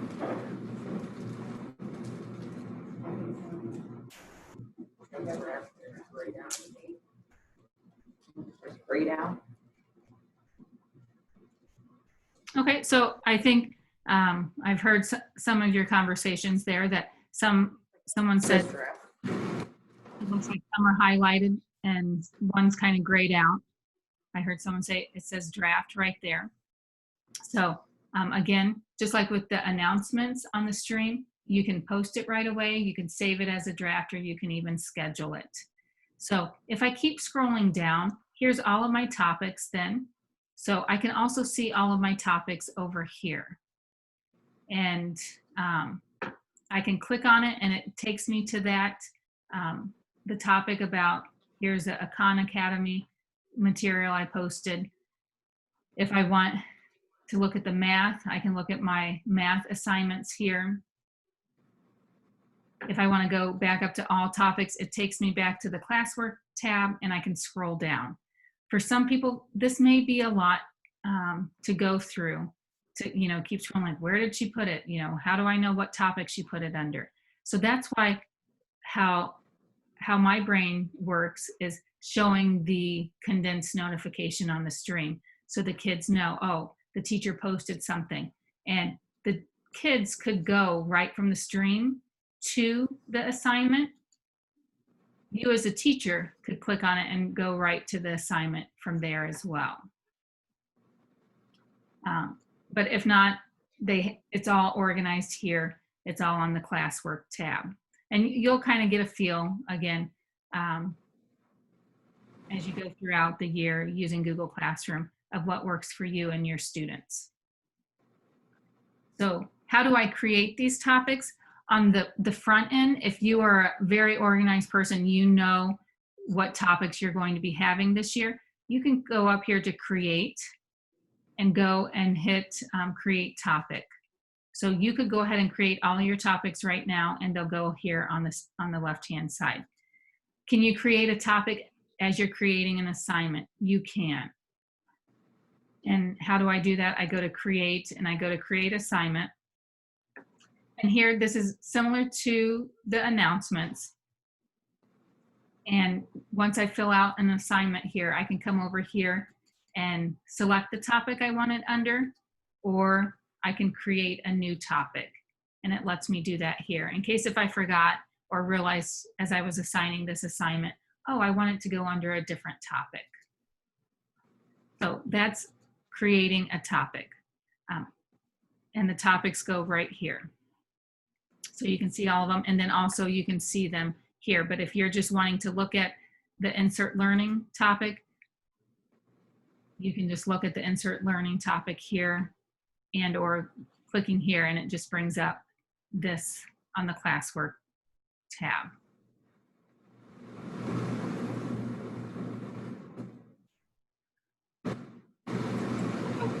You also see, you know, we had the Google Meet link on the stream. We have it here in the classwork tab right here. It doesn't show the link, but if they click on it, they can go to the Google Meet link as well. Another thing we have here is the Google Calendar. What I like about this, when the kids click on the Google Calendar, it's another way that they have all of the information to them. So they can come over here and they can see on their Google Calendar what is due for that class. So right here on the 23rd, the teacher has this assignment that's due by 11:58 p.m. They, by going into the Google Calendar, it just brings it up. But if they want to see several of their classes, they just have to come over here to click on that. Now, do you have to create anything for the Google Calendar? You don't. Google creates this for you on the back end. This is created for you, and it puts the assignments there on it. In Stream, do you remember in Stream? Here they've got some upcoming things here as well. And then they've got, they can see this calendar view. So it's, you know, a student may like this better than the other one. You might be thinking, why is this assignment not showing up on some people's calendars? Because maybe you only assigned it to certain students.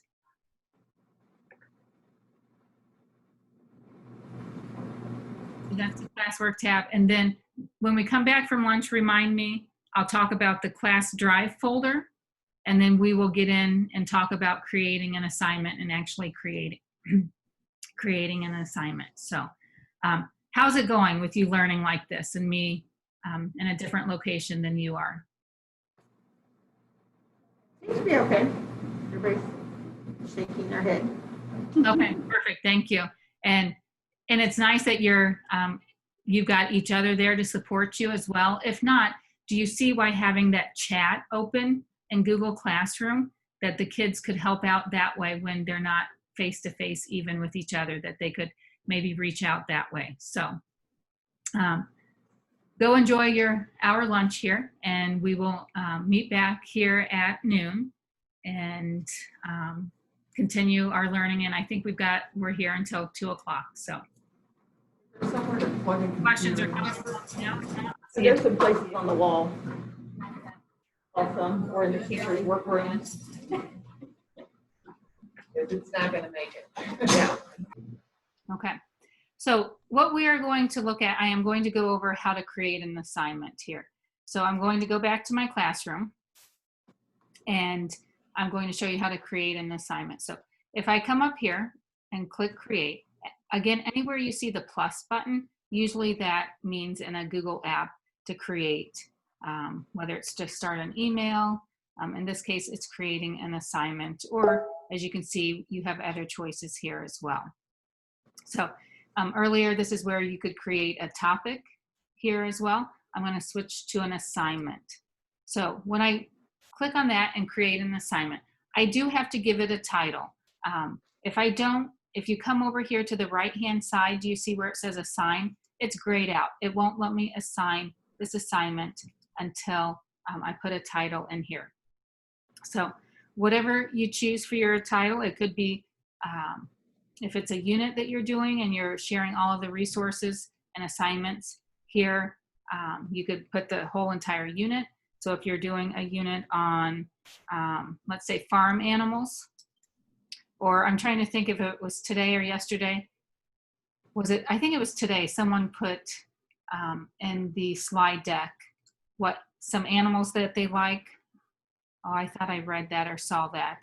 Okay, it was Trisha. She put about sharks. So let me change that. Let's say this is a unit about sharks. Here in the instructions, again, you could put the instructions here. It's also nice to have them on another document or a file that you share out. What I've noticed with Classroom, you can always put the instructions multiple different places, and some kids will find it conducive to pull it from the assignment or to pull it from the document that you share with them. So another thing during remote learning, what some teachers were doing, not only did you have to prepare material for your students and teach them, but you were coaching your parents. Again, it depends on the grade that you teach, but the younger the students, you were also, helping the parents teach their own kids. And so what some teachers did here, they would put questions right here in the instructions for the parents that the parents could ask their own kids during remote learning. So again, as you can see, it's optional. Then just like we did with announcements, you can come here to add and add what you want to go along with this shark unit. So I can pull it from my Google Drive. I can pull it from links or files that I have, or again, if I have YouTube videos. So if I go out here to file, again, insert files using Google Drive, I can upload them. I can go to my drive. I can even go to my shared drive to get things, or if I even have things in the start. So if I go insert files using Google Drive, let's say I go ahead and insert this file of the slide deck that you all are looking at today.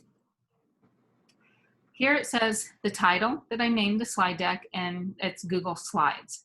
So what can you do with this once you put it out, assign it? You can have the students view the file. So if you don't want the students to be able to edit it at all, you can have them just view it, kind of like what you're doing today with the slide deck. If you want the students to edit this file, if I want them to collaborate on that introduction slide deck, then I might have them edit the file and that we're all working on it together. And or then I can make a copy for each student. So if I want the students to be able to edit this, I can give them make a copy for each student so that we're not all editing the same document. So for this one, I will put students can view file. I'll keep it like that. Then I can come up here and go to add, and I can go to my Google Drive. Let me pull something from my Google Drive here. Let me go ahead and add the collaborative slide deck that we worked on earlier.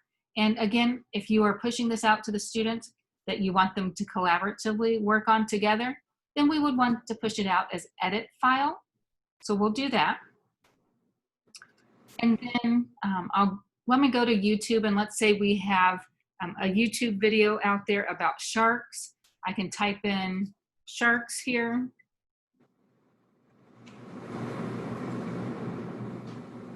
Find a video on sharks. So I haven't looked at this, but we're not going to play it, but I'm just going to add that one in here. And then it shows, here's the YouTube video. It's 12 minutes long. You can see the options I have here. I don't have any options here. If I decide I don't want this out there anymore, I can hit the X and it takes it away. Then let me go to add, and let me add to the Google Drive something that I make a copy for them. Let me do this one. So this one is Google Doc, favorite use of Google Classroom. Let's say for some reason I want each of them to have their own copy and then to fill out, but they're not working on it collaboratively. I make a copy for each student, and you'll see here in a second of what the difference is between these three. Then if you come over here to the right-hand side, again, I can assign it to multiple classes. The caveat here is if I assign it to multiple classes, watch what happens to all students. What happened to all students? It's still there, but it's grayed out. I don't have that option any longer. So if you know you just want to assign it to certain students, you will have to assign it class by class. But remember, you've got the reuse post option that I could reuse these posts among different classes as well. So then if I go over here to all students, again, if there's certain students I want to assign it to, I can push that out to the certain students. I can put whatever points I want in there, give it a due date. Now I will tell you, middle school students, if they didn't have a due date here, what do you think happened to the assignment? You think they even looked at it? Yeah, you're exactly right. So what I learned is I went ahead and put a due date, but whether it's remote learning or face-to-face, I could always change that. So if it's remote learning, you can kind of get a feel. You can see what your kids are working on while they're working on it. So if you see, oh, wow, they're really spending time on it and they're still not done with it, you can push that date back. Same thing with face-to-face. You see the kids need more time on it. You can, push that date back. So let's say I want it due on Monday, July 20th. I can put a time on there as well. I don't have to. And then, so it shows at 11:59 on Monday, it is due. Again, I can put it under a topic. So I can put it under science, or if I have a topic called sharks. So again, if I don't already have the topic created here, I can create the topic from here. I don't have to create it from the classwork tab. So if I want to put it under the science topic, it's there. And then here I can always add a rubric. If I have a rubric to attach to this assignment so the students know how they're going to be graded on it. I can also add an originality report where it will check for plagiarism. Now, with this, with the G Suite Apps for Education account, we have up to 3 times we can use this for free. If you, after you've used your 3rd time, you don't have that available to you. To get unlimited use of the originality report, you have to have the enterprise account. Again, most schools don't have the enterprise account because it does cost then to use the G Suite Apps for Education. So just if you are an English teacher out there, or a primary teacher that you're having them write essays that you want to help check for plagiarism, just realize that you have up to 3 times you can use this. And what's nice about this, it doesn't wait to check for plagiarism once they turn it in to the teacher. It checks it for them so that they can go back in and change it if they did plagiarize something. And then hopefully the teaching moment, they can see, hey, that's pulling right from this website. It shows what website it pulled it from. And then, then you can talk about plagiarism, talk about how you rewrite that in your own words. Okay, so let's say I've got this assignment. This is how I want it. I come up here, I can assign it right now if I want, or I hit that drop down arrow and I can schedule it. I can save it as a draft if I want. And then even if I do save it as a draft, I could even discard the draft as well. So let me go ahead and push it out and assign it. Question when you. Yeah. About this. Okay, if you are, let's say you're sharing something to each, you're copying it to each student, can you see when the student has actually gone in and watched whatever you assigned them? Is it let you know that? Can you ask that question? Not that you don't have to repeat everything, but you ask, can you see if, does it? Okay. If you've got this assigned, copied out to each student, can you tell when a student has gone in to do the activity? Yes, you can. Great question. And I will show you that. Yeah.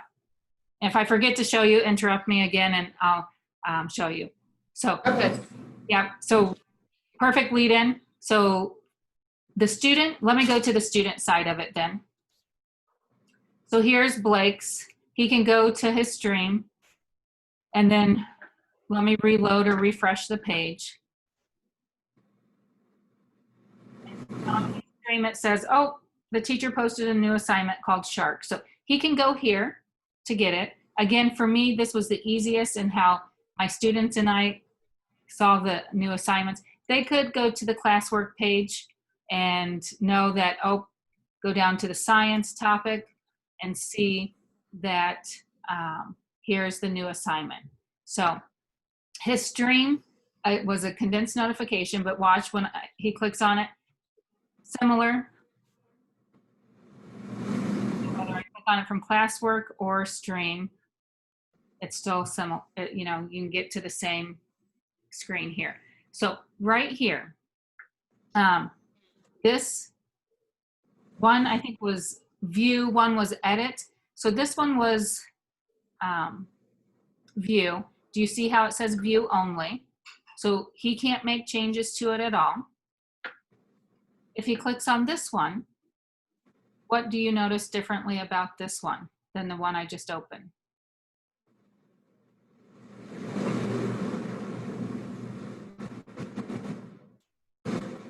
They can edit that one. Yeah, he can edit this one. So he can go straight down here to a slide. You know, if he knows that he works on slide 20 all the time, he can go in, delete that, edit it, or, you know, type in whatever he wants. Okay. So this is editable for all of the students who have this in Google Classroom that I shared it with. Kind of like how I shared it with you this morning through the bit.ly link. Same concept. Instead of sharing it through the link, I shared it through you to the classroom. And then if you go up here to version history, do you see on version history then, it's showing up Blake and it's showing up in purple. So over here it's showing, hey, he's worked on this, and it's in purple, we can see what he's typed. Okay, so that's the difference when you assign it through Google Classroom or to their Google account. If you emailed it to them, you can see who does what and what time they've worked on it. So that's one way. If it's, this is, I shared this file with them that they could edit it. Okay, so that means Blake, if he wanted to, he could go up here and he could delete this video that someone put in earlier. Oh, it's not letting me right now because I'm in the version history. I got to get out of the version history, go to the video, and here he could delete. So, you know, students can go and edit and delete or add things to other people's slides. So again, it's just teaching them what they can do. Sometimes in the beginning, some of the kids don't realize the power that they have, but then that's when you bring up the big brother's always watching, and then you can see what they've done. If you see, you know, Blake deleted that on slide 18, it's not showing up that he's the one that deleted that. It is showing up he was the last one on the slide deck though. If you need to, you can always save a version of it. Just click back to get out of the version history. see up here, I don't know what you see on your screen. If you see Blake's picture on your screen, you don't see your own. So since I'm Blake right there, I don't see what he is, but it should show up. So if I go back to mine, the teacher, it's showing up, oh, Blake has this document open. Okay, so that was the editing one that I shared out to them. It's not going to, they don't have to turn this one in. If I do want them to turn this one in, they would have to add it over here themselves, because this was a collaborative document that they were editing together. I don't necessarily want them to turn it in, that they're just working on it, and I can see that they're working on it. Then right here, for them to watch the video, they click on that, and then they can start watching the video right here. Okay.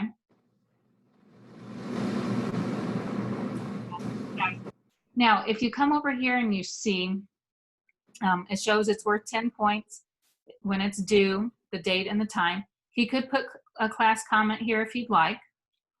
And then over here on your work, anything you have it make a copy for them, it will show up under their work. So what it does on the back end, Google, anything you push out to make a copy, the days are gone where the students forget to put their names on their paper. Why? Because if you send it out to make a copy, it makes a copy for each student. So it says Blake's name and then the title of the assignment. So then Blake can work on this. It's make a copy so no one else, other kids can have the exact same assignment, but they can't collaborate on it because you pushed it out to make a copy. It will make a copy for each individual student that you push it out. So then if he wants to, he can come up here to insert image. He needs to put in a photo of himself. Photos in there. I couldn't remember if I put a photo. He could go out there. Let me just put in an image. Whoops. Web. And let me just put in an image of a shark. I selected it. Insert. I'm going to put it where my cursor was. So then again, he can work on all of this. When he's done with this, he can come up here and hit turn in right here. And then it says, hey, are you sure you want to turn this in? This will be attached to it and he can hit turn in. But let's say he's not done with it. Can he come back to it? He can. It shows that it's been assigned to him. He can turn it in here as well. Let me switch back real quick to the teacher side. So here's the teacher classroom. And I forget who asked that question. What's your first name? Julie. Julie? Okay, thanks for asking, Julie. So Julie wants to know, can we see what they're working on? So again, I could go to the science. I can go to this assignment. It's showing that when I posted it, what 2 students I assigned it to.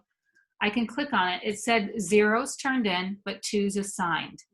I don't know if you can see it on the big screen yet, but here's the thumbnail of Blake's. Here's a thumbnail of Lisa's. By just looking at the thumbnail, can you see any changes on Blake's? And yeah, you can see the picture there. And you might not be able to, on the big screen, but on your screen, if this was right in front of you, you could. If not, you could click on it. So you can see real time if Blake's working on this. So let's say he started to work on this on Monday and today's Friday, or today's Wednesday, whatever it is. You could send him a private comment to say, hey, Blake, I see that you've started on this. What can I help you with? Or you can have a conversation with them to, hopefully give them, coach them or push them or answer any questions they may have so that they can get this completed. You can see his mouse is right there. It shows that he's got it open. He's got his mouse on it, that Blake's on this assignment. And you can push out, a question to him, or you can say, I see that you have some stuff done. What else can I help you with? And post. Now, he can see his private comment. If he has it turned on in settings to get the email notifications, he'll get an email notification as well. let's say you are typing in the same comments over and over again, whether it's to the same student or to multiple students.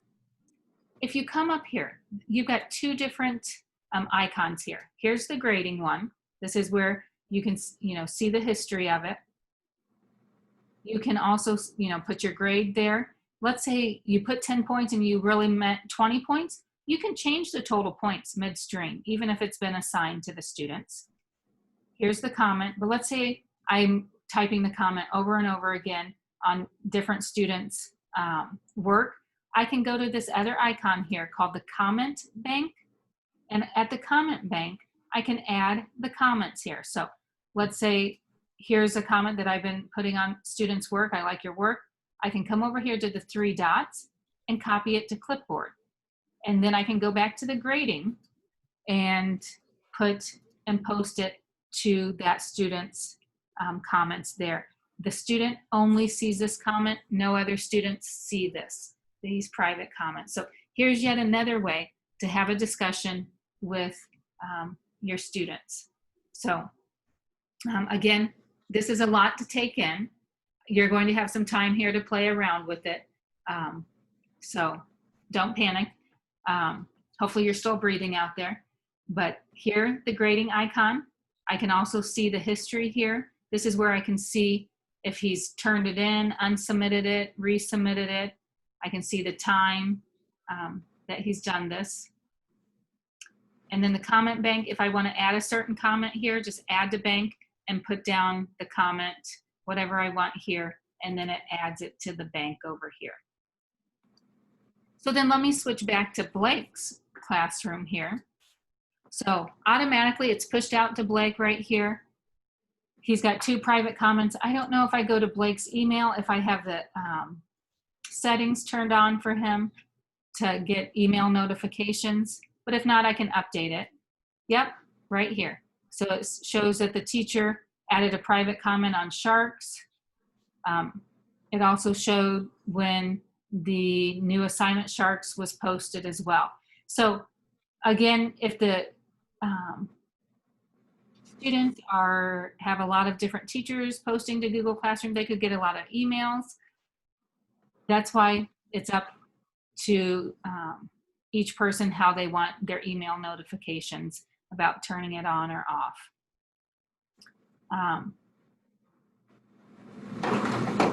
They get the comments here. So if they know to, look in Google Classroom, then they could see the comments there as well. So let's say Blake was done with this and he forgot to turn it in. Again, you, the teacher, can see that and you can tell them to turn it in. Why do we want a student to turn it in rather than just grading it if you see that it's done? Anybody want to guess why?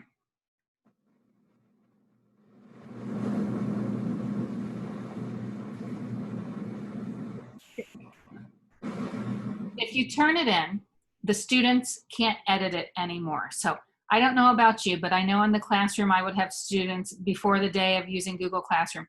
Students would say sometimes, well, I turned that in, Mrs. Schwartz. Did you lose it or something? And I'll double check my stack to make sure I don't have it. And I said, you double check yours too. Well, in this case, that when they turn it in, then they can't go in and edit or change anything. You own it when they turn it in. So right now with Blake, he can edit this, he can add things to it. Watch what happens when he turns it in. So he turns it in here. So let me see if it lets me, I'll refresh it. It shows it's turned in. And do you see he doesn't have the request edit, or he doesn't have the turn in button up here? It says request edit access. So he can't make any changes while it's turned in. So you don't go insane by saying, well, it wasn't there a minute ago and when you graded it and now it's there. So here's, let's say you're grading it. It can't be there's no changes on it while you are grading it if it's turned in. So you may get emails saying the kid needs edit access to this document. So let's say Blake looks at it, he's like, oh, I didn't do all of the work I was supposed to. I turned it in, but I didn't finish it. he can go in and unsubmit it. And go and work on it. Let me refresh the page. And then do you see how request edit access is not on there anymore? And the turn in is up there, or the turn in should come up there. There we go. So then now he can go and add whatever else he needs to the document. But, and then when he's ready to turn it in, he can hit turn in from here, or he can even hit turn in from right here. Let me switch back to the teacher side of it. So on the teacher side here,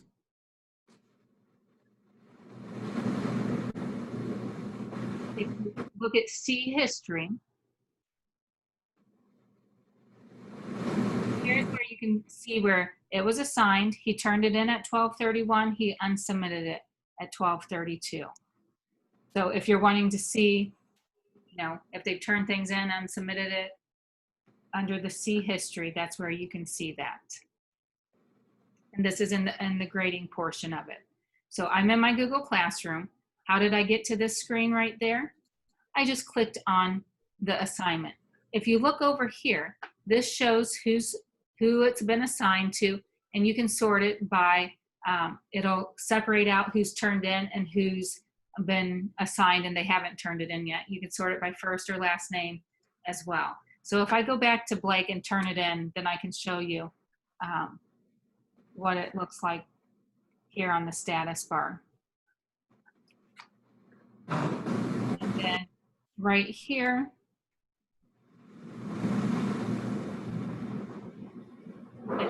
it's turned in, and here who it's assigned to, who hasn't turned it in. Right up here, it also says one's turned in and one's assigned. Again, here's another spot. I put 10 points. I can change the points right here as well. Now, do you see this return button up here? So right now, who owns this assignment that Blake just turned in? You, the teacher. Okay. So what you want to get in the habit of is making sure you return their assignment so then that they have it for their files. So let's say it's done. I want to put points here. He got an 8 out of 10. As soon as I put points there, this return button lights up. I can return it to the student as I grade it, or I can wait to return it until I've graded all of them. Sometimes with different assignments out there, I'll return it as I grade it, because in this one, let's say this one, they couldn't really cheat off of each other, so I'll return it as they get it done. So then that just, they can see their grade and then they have it back for themselves. I could also return it. Sometimes this is what I would do. If this was not completed, I would give them, 0, 1, 2 point, a few points, and I would return it. I would give them a comment, please complete and turn back in, because you will find some students will, well, maybe you won't, maybe it was just my students. Sometimes they just turn in work without completing it because on their end, it shows that they have no work to complete. They're all done. Mrs. Schwartz, I'm done with everything. Look, I've turned everything in.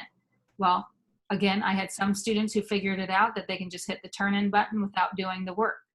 So I would have to look at it and then, show them, oh, if you turn this in, you're only going to get this many points.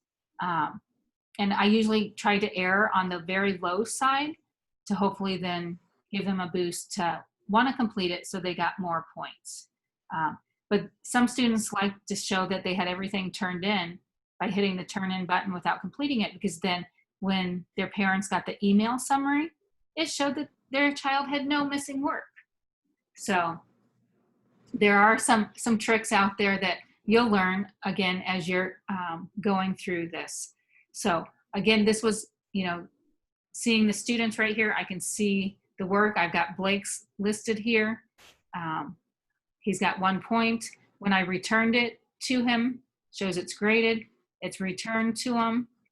and then he can go back in and edit that if he needs to.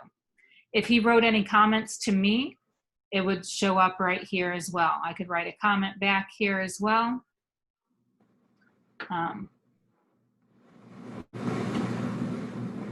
But your kids out there, the kids you have, they wouldn't do anything like that, would they? All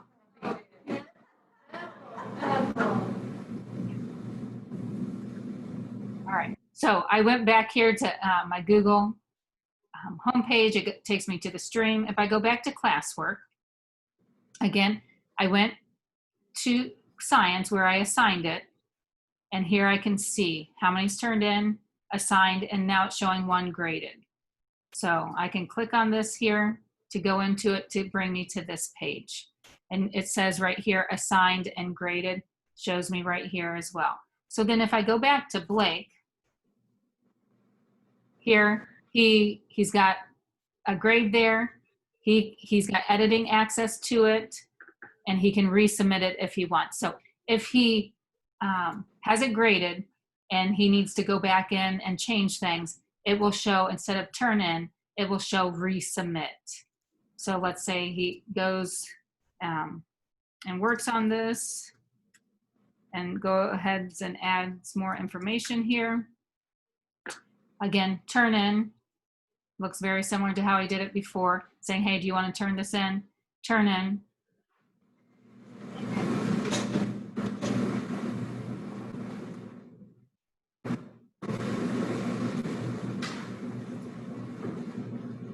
So when they resubmit it, it'll say turned in and it says resubmitted. So again, something to help you hopefully realize that no, you're not the one going and saying when you see it turn back in. Because again, Google Classroom allowed the opportunity to have conversations and, you know, gave the chance for the students to redo an assignment if they wanted more points. Did I have some students okay with a 1 out of 10? I did, but then, you know, they didn't have free time unless if they went back to complete this to get more points. So again, some students will think that that's fine for them. And then when we were face-to-face, you know, we had other options to do other activities when they completed their assignments. So here it does show it's graded. Here it shows it's assigned, but it shows resubmitted there. Again, a lot to remember. You will, as you're interacting with this more, it will get easier. I remember the first time learning about Google Classroom, I was overwhelmed. I made mistakes. One of the first mistakes I made is I shared out a worksheet with the kids, questions I came up with that I wanted them to answer based off of a unit we were studying. And some of the kids were saying, Mrs. Schwartz, my question's gone. Mrs. Schwartz, I don't have any questions. What did I do wrong when I shared that out with the students?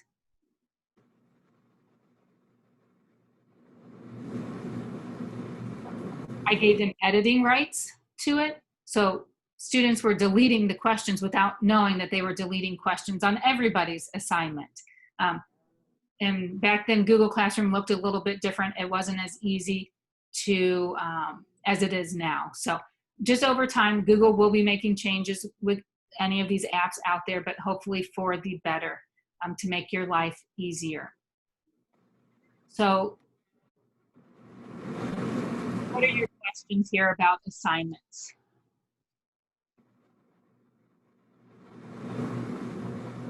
And you might not have any questions right now. If you go back to the slide deck here, I am going to give you time here to play around with assignments. Did I show you everything you can do with the create button here? I haven't. So if you want, some of you who might be just primarily looking at the slide deck, that's fine.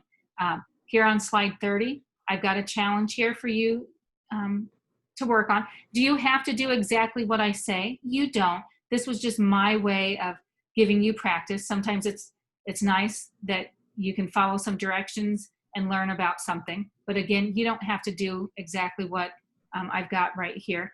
Then I'm going to come back and talk about questions, or, you know, while you're working on the assignment one, you could go ahead and learn about questions, read this, look at the pictures, and then you could go ahead and work on the challenge number 3 about creating a question. So I'll be here if you have questions, help each other, but any general questions of what I'm asking to do right now.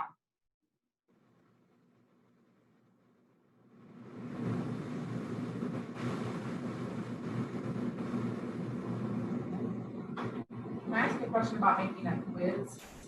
Yeah, you sure can. When I did this in the spring, if a kid did poorly on it, I wanted them to be able to do it like once or twice. Some kids said they could do it, and some said, no, I can't see how to redo it or resubmit it. And I wasn't sure if they were seen on their end. So that was hard for me. Okay. Did you push out the quiz? Was it through, did you create it in Google Forms? Yes. Yeah. Okay. So if you've got a quiz created in Google Forms, I will tell you this, that with an assignment, I just go to create an assignment, and that's where I add the quiz. I don't even use create quiz assignment. The reason being, because if I hit create quiz assignment, it's bringing up a blank quiz here for me to create. Most of the time, I already have the material created, and it's on my computer or in my Google Drive. So by clicking on create quiz, it brings up this blank quiz here for me. I don't like that. So because I have to hit X and then I can go and add. So again, you can use it. It's what you get used to. The differentiation there, no, either way is correct. But I would go to create assignment, and I would go to add. I would go to my Google Drive, and I would go to my form. Let's see if I have a recent form. Okay. So here's a recent form I've got. It's just a blank quiz right now. I'll hit insert, and it shows the title of it and then Google Forms. Now, do you see I can't assign it yet because I have to make sure I give it a title. So if I say it's the SHART quiz, again, I put instructions here. I can even put instructions at the beginning of the form. I would normally put instructions on the beginning of the form and here as well. So I might say, open up the form and then follow the directions at the top of the page, or I can even copy and paste the directions that's on the top of the form here as well. And then, so with the forms, what's nice about this is, and I don't know if this is the case, if you turn locked mode on Chromebooks, if you turn that on, the students could only take that Google form if they are on a managed Chromebook device that the school has given to the child. So if you know, for example, kids are using their own devices, don't turn this on. Perfect example, my son last year was, when we were face-to-face, was homesick one day. There was a Google form he needed to fill out. Of course, he didn't bring his Chromebook home, so we just had him log into his Google Classroom with the laptop we had here. But when he went to access the Google form, he could not because he wasn't accessing it on a managed Chromebook that the school had given him.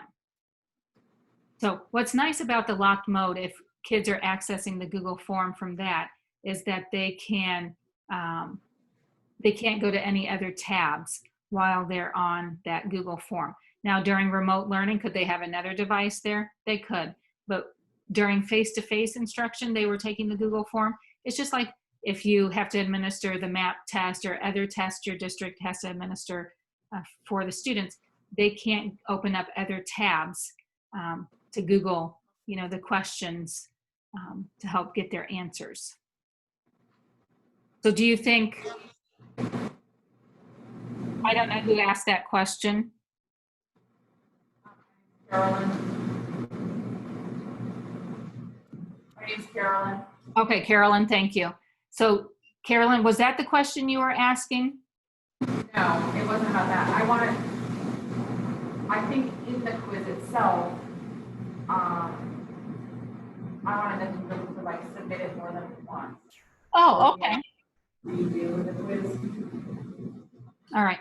So again, if this is stressing you out, anyone out there, again, you can look at your slide deck and work on the challenges here. So Forms is another app out there from Google, and this is how you can take a survey or do quizzes. Today I had you sign in using this Google form, and then it gives me immediate data from it. Let me pull up a form here. So what Carolyn's asking is that you want them to be able to submit it again. Is that your question? I want to make sure. It cut out. What did you say? Do you want to We make, did not hear you.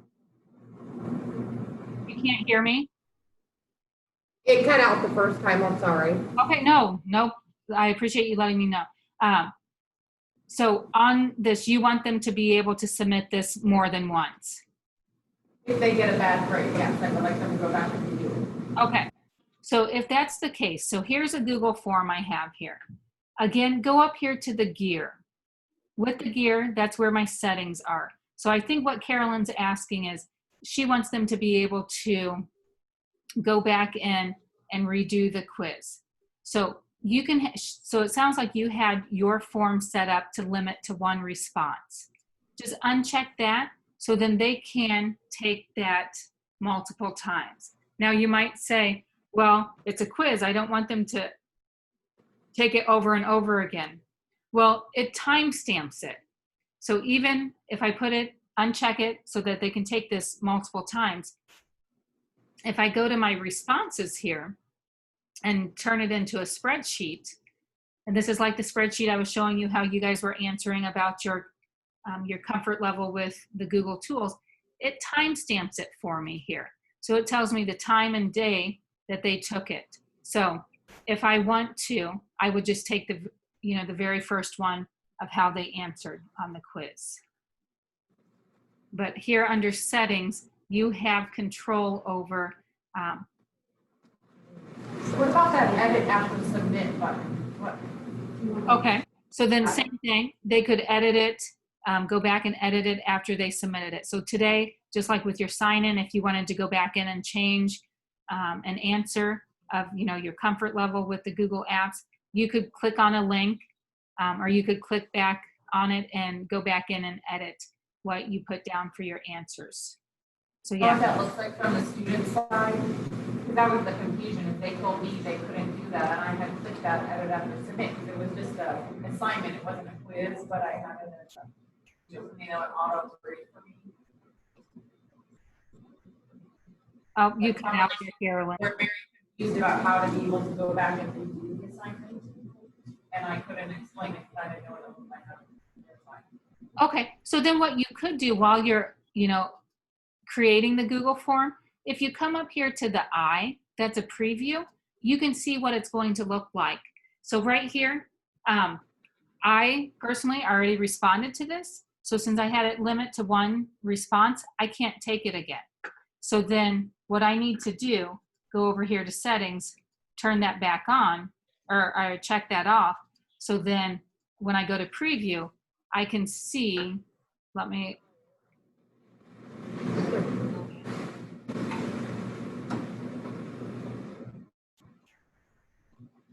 Would it possibly be a good idea to put like a dummy student in each of your class lists? Just an extra like Joe Schmo or Beethoven or something, so that you could get in there as that student and look and see what the kids are looking at? if your district wants to set those accounts up, but on the back end, the district would have to create a Google account for each of those dummy students. Okay. Never mind, that won't work. Yeah, no, great question. Right, and that's been a big ask. I'm hoping Google comes up with a workaround here in August and pushes something out, because that's been the biggest ask of teachers, to have that, to see what it looks like on the student side of it. And I was just fortunate with the LTC that they could create an account so I could show you during workshops. But what I did face-to-face, I would just ask, go look at a student screen and see. During remote learning time, if got one student you could, do a Google Meet with, or Google or a Zoom or whatever it is, any video conferencing. And what you could have them do is share their screen. I know it's a little bit extra work, and time, because if you want to see it right then and there and you don't have anything scheduled with the student, but you could have them share their screen so you can see their screen on your monitor so you can see what it looks like. So I know that's not probably the answer you want either, but Thankful for teachers that also have students in the building. We can bug them to help us out. yeah, you're exactly right. So then if I go to preview then, I don't know why that's, since I've updated it, it keeps going back. Oh, I see what I did wrong. Anybody see what I did wrong? I kept on checking that, but I forgot to hit save. I'm like, why is it not working? Well, it's the user error. Okay, so see, even I still make mistakes and learn from them, and we'll go from there. So if I go to preview now, then even though I've already taken this once, it brings it up that I can take it again. So then I could fill out this form. Did that answer your questions? Yeah, kind of. I think we do actually have a dummy account that I think you're not, so. I think that's a good idea too, the dummy account. But if those things in the settings, I would just. So, I mean, even if you didn't have a dummy account, with the Google Forms, you can preview it. And so that's what we're hoping with Google Classroom, that, we'll be able to preview what it will look like on the student side of it. So fingers crossed, here in August, Google will announce updates, or always in the past, Google has announced updates in August, but I haven't, sometimes we hear, what they're working on, or, someone shared out. I haven't heard any new updates about Google Classroom yet. So again, if you've never used Google Forms before and you're stressing out about it, hopefully you stop listening to me and are working on your challenges for Google Classroom.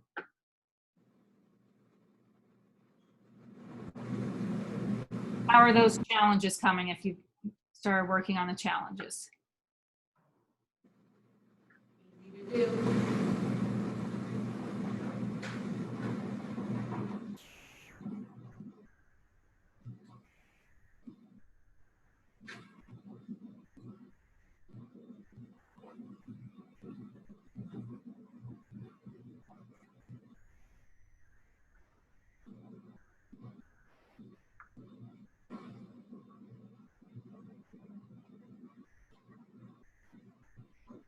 I'll give you some work time here. Please help each other out, but feel free to ask questions. If I can't hear you, if someone maybe in the front can repeat the question too, that's sitting closer to the device with the microphone.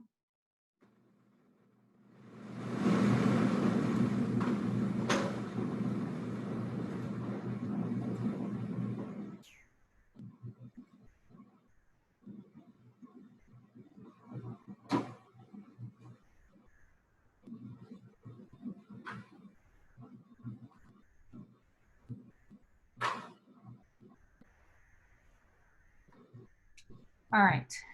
So who again is asking this question? Jessica. Okay, thank you, Jessica. So with the rubric scoring, so you can reuse rubrics as well, but whoops.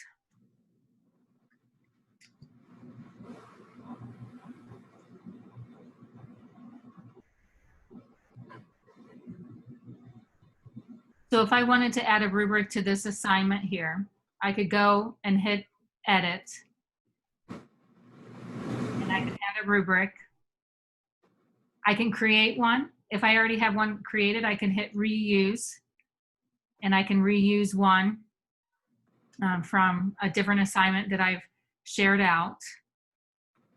I'll just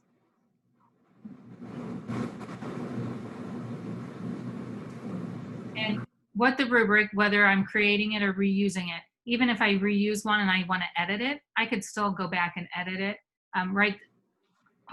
Right away, it names it sharks. I didn't have to put the name up there. And then it did reuse the points that I had it before. Again, I could go in and edit this and change how many points it is. I've got it. I can use the scoring, or I can turn that off as well, but I'm using scoring points. And here what I've done is I did a 3-2-1 scale. So 3, if it's being excellent, they show good understanding of the problem. Then I hit the plus to add a level. So if I wanted to add 0, I could put the plus and put 0. And I could just put, no work or whatever I want to put there. And then put a description, nothing was turned in or nothing attempted. And then, and the kids can see this. So then if I like this rubric, I like everything else, then I can go ahead and save it. If not, do you see how I've got this criteria here? And I can put a description here. So this one was just for 5 different math problems. So it was the same criteria for each problem. But let's say I added 6 problems. I could come down here and add a criterion and just reuse, put the same thing here. I can copy and paste. I don't know if there was a way that I could just copy this. No, delete this level. So when I'm creating this, I just can copy and paste this and put it down here in the description. Jessica, is that what you were asking? Yeah. There is another way. If you have a rubric, I think on like Google Sheets, there's a way you can bring that in, but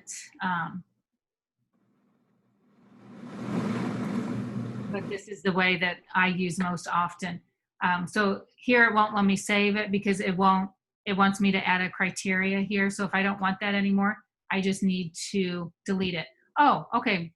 Here's the duplicate. I thought I had duplicate a criterion. I thought there was a way to do it, but there is. And it was right here, clicking on those 3 dots, duplicate a criterion, and then it will pop down. So if I go up here, let me go ahead and delete this. I delete this one. Okay. So if I want to duplicate it, if I click on these 3 dots here, duplicate criterion, it'll just give me the whole thing again, so I don't have to copy and paste it. And then you see how it adjusts the points. It was originally 15 points, and then it adjusted it to 18 points.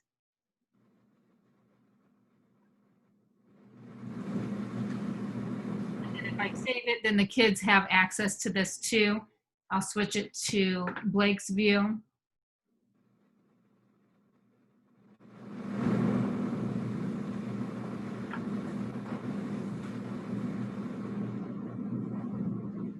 And so for the shark assignment here, the rubric's attached right there, and he can see that then.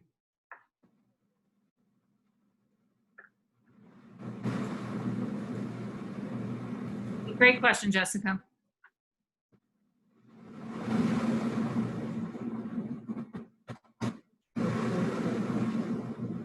Yeah. I had all my data. All right, how are you guys doing out there? Was it good to have some time to play around with it, create some assignments?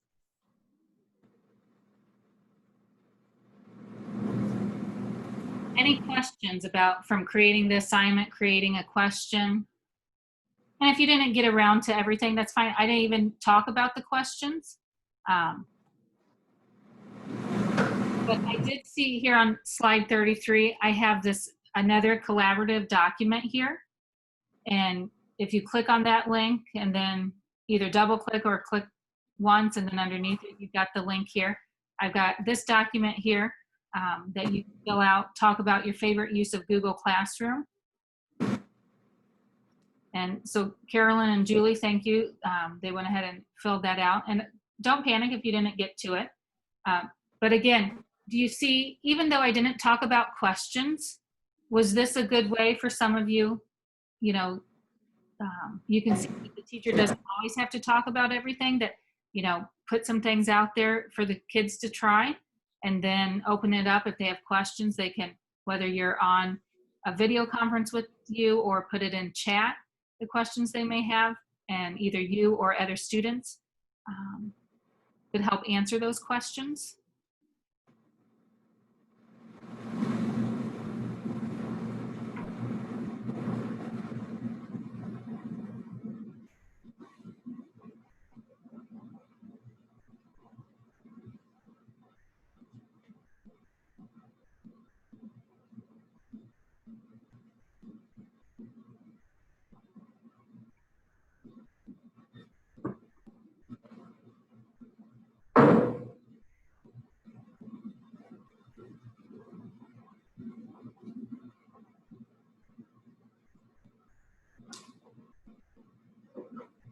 And if you're not for sure what's up on the big screen here, how to access it, if you go to slide 33, this link here, this document, and it's just about favorite use of Google Classroom.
Under Ellen's name, I put a picture. I don't know who that is.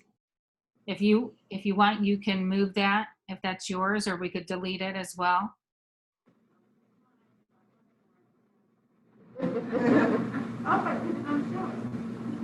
So Shelley, it did pop up for some reason. Or who is that, Ellen?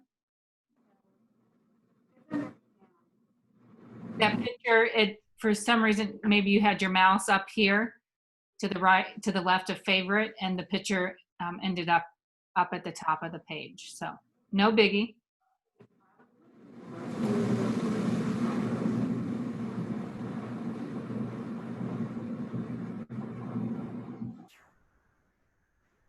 All right, so as you can see, if you're finishing up this collaborative document, that's fine. If you're not for sure about what your favorite use of Google Classroom is yet, that's fine as well. For some of you, yeah, you've only learned about it here the last few hours. So you'll learn and grow the more you use Google Classroom. So a few things, as you can see, think about what type of learner you are. And, when you're starting to work back with your kids, whether it's face-to-face or remote learning, that can you give them different varieties of material out there? Do they always have to listen to you? Or could you do recordings to push out to them? So, should I record myself and push out some recordings to you about how to use rubrics or how to use the originality reports? And when you need to know it, then you can access it. Because if you think about it in life, especially today, some of this stuff you won't remember. You'll think, okay, when I need to know it, I'll go figure it out or go to resources to learn about it. So same thing with students. But if we can, whether it's a screencast or a recording that we can push out, that they can play it on demand when they need to know about it. Same thing with the slide deck. That's why I try to give my slide decks at the very beginning of the workshop, because some people aren't good auditory learners, or they already know some of this stuff. So they can kind of peruse the slide deck to see if there's anything in it that they don't know about, or they can learn, whether they know about rubrics, maybe they can learn something new about rubrics from here. So as you guys had some work time, I was kind of looking back through it and seeing some other main points that I want to talk to you about before you leave me today. And again, with this collaborative document here, do I have to spend some time to discuss this with everyone? Again, pros and cons, it's what your end goal is of it. You may with your students, but then if you don't, the students, when they want to, they can look through the document and learn to see what other people put. One thing I learned with working, whether it's adults or students, it's nice to have images on whether it's a slide deck or a Google Doc. And that's why you've seen today, you've got a chance to experiment and play around with selfies if you had never done that before, and or some people inserted photos from their Drive or Google Photos or from their computer. So lots of different ways you can think about incorporating images or photos or icons into this as well. Because could you imagine if we took the photos away, would maybe other teachers or other students, would they be less likely to maybe look and read this document? What do you guys think? So pros and cons about that as well. So again, kind of just perusing this and seeing different people's favorite use of Google Classroom. So good to see and to look at it and to see your why as well. So here in Google Classroom, another thing I want to show you is if I go over here to my 3 lines, in my 3 lines, then this is where we went to settings earlier today. Again, don't panic if you forgot. But I want to cover 2 things here, to review and archived classes. So if I forget to come back to archived classes, interrupt me, and I want to talk about that too, if you guys want to hear about that. But here under to review, what's nice about this to review is this shows everything that you've assigned, how many people have turned it in, how many people it's assigned to but haven't turned it in, and how many that you have graded. So you have it all right here. If you look right here, how is this organized? So from the first one, and if you keep going down, could anybody share with us and blurt it out if you know, how is this organized? Right. Yes, but how does that do? I've got my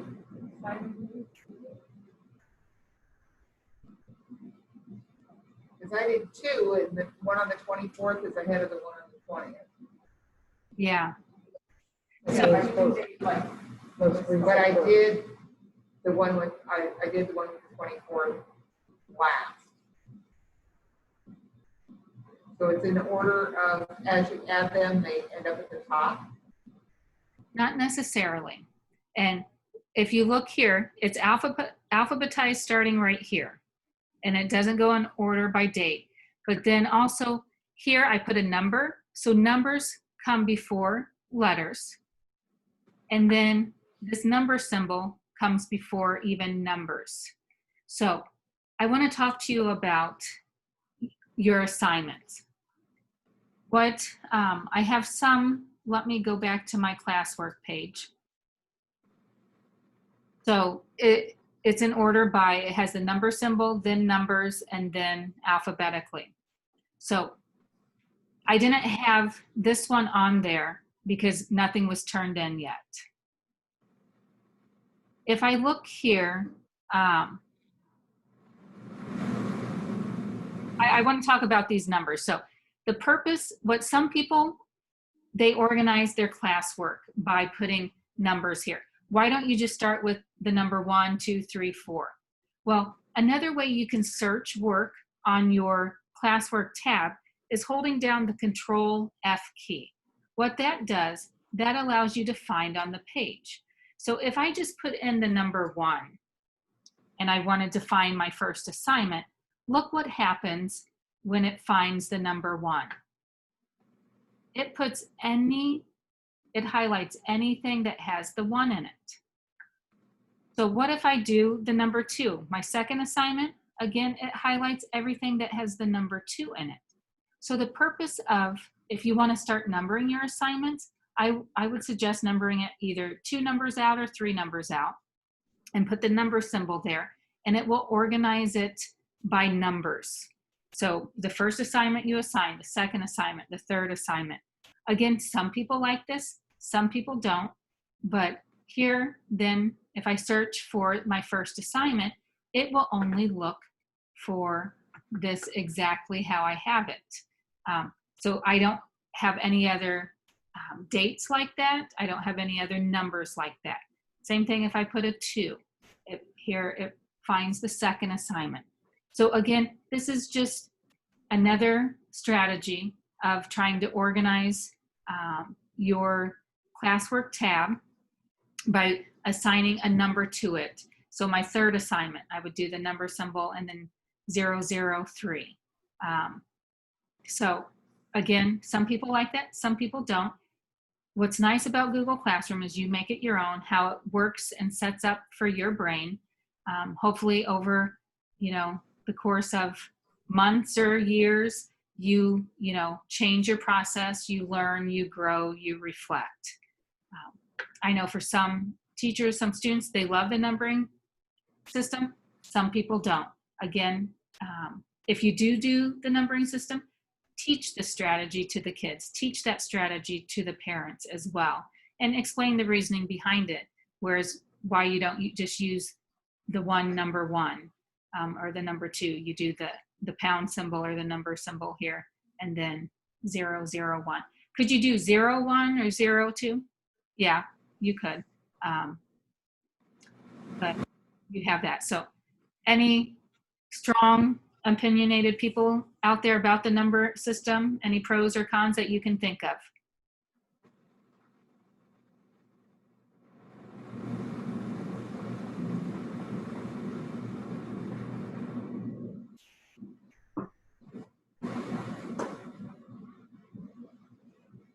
So again, you've got that option there if you would like. I don't know if anybody shared anything, but in this case, having that chat room available, if you guys were in my classroom to share that, if we were meeting face to face, that's why it's nice, because some people might not want to say it on the video conference, but they would be willing to say what they're thinking in the chat. So that was the to review there. And then the archived classes here.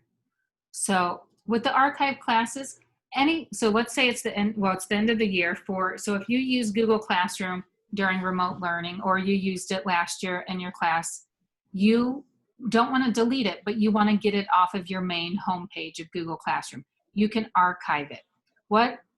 To archive a class, all you have to do is come up here to the 3 dots and archive it. As you can see, I could move it, I could edit it, copy it, or archive it. Archiving it gets it off of here, but I can still reuse any post from that archived class. And if I ever want to go to it, I go to my archived classes and I can still look at my class and see everything there, but it's archived. It's not live. I can't add things to it right now. If you see the class is archived, if I want to restore it to add or edit anything, I can restore it right from here.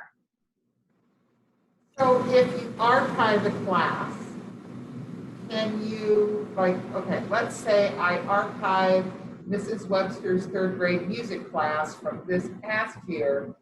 When I go to create Mrs. Webster's 3rd grade music class for this next year, will it let me create it, a new one, and even though I have one archived, or do I have to change the title? Oh, good question about the title. I don't know. We would just have to try that. Or does anybody out there know that answer? Great question. I would, here's another thing.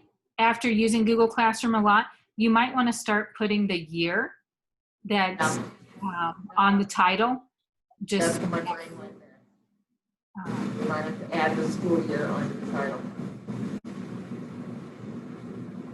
Yeah. But not this year, only next year. Yeah. So if I wanted to reuse a post from that archive class, I could do that. Right now it's asking, hey, do I want to reuse a post from this class I currently have open? If not, just click on this back arrow and I can go to any of my classes here and I can reuse posts. Even though this is archived, I can reuse a post from that class. So I just click on it, and what's nice, science is, I want to reuse. What you want to make sure to do when you reuse a post, come down here where it says create new copies of all attachments. Yeah, you want new copies of them. So enable that and hit reuse. And then it pops up just like an assignment, and it lets me reuse, and it puts everything I've had added in there. It will put that in there as well. I just happened to choose an assignment that I didn't have any attachments to it. That's awesome. So again, hopefully the more you use this, it will save you time and from lugging all of those big bags around with all of the students' work in it. Now, let's say you have the students work on some assignments out there, but it's not on the computer. It's paper pen or whatever it may be, or they're making a project. You could. One more question before you go on. Yeah, sure. And, okay, so I've created an assignment for Mrs. Webster's class. Now I want to assign the same assignment to Mrs. Thornton's 3rd grade class. Do I have to reinvent the wheel in her class, or can I take it and borrow it and spread it? Because I've got 3 to 4 sections of each grade level that'll be doing the same thing from classroom to the grade level. Is there a way you can have them as collaborators for your class so then they can reuse your post? You just did like grade 3. Do all 3rd grade and list all the students, and do 2nd grade and list. That would be a nightmare come the grading time, because then I'd have to shoot them out. Here's 'Cause another. I have every student in the school, every class. I'm the music teacher. So I Here's have the another whole thing world. you can do. Is this Trisha Julie, or Julie? Sorry, Julie. And for you, Julie, or anybody else, here's another thing you could do. You guys could create a classroom, make each other collaborators in it, but that classroom is where you create the assignments, and then the teachers can reuse the post from that classroom. So you could just create a Google Classroom as a resource classroom. You don't add students to it, but then people can reuse posts from that classroom. You could even make your own classroom and without having students in it and have, you know, all of your resources and assignments ready to go. And then all you would have to do is pull to reuse a post from that classroom. Does that make sense? So I can reuse a post from any classroom in another classroom. As long as you are a collaborator. Yeah, well, I have 20 classrooms. Okay, yep. So with So 20, I'm you can, So I can write an assignment for a third grade class and use it in all of the third grade classes. yeah. Maybe Okay. I misunderstood you on your first question. My apology. I have 400 students. I'm going to have 20 classes. And I want to be able to just make a first grade assignment and have it work for all the first grade classes. Yeah. So what you might want to do then again, I don't know if this would make sense to you or not, but create a classroom with all of your resources in it and then just pull from it to go to all of your first grade classes. Yeah. Yep. Okay. Yeah. Got it. Thank you. Yeah, you're welcome. Great question. But did that make sense for the rest of you out there about if you wanted to create just a classroom and set it up with resources and assignments out there as well, you could do that and reuse from that classroom. Yeah. Because I was a collaborator on their classroom.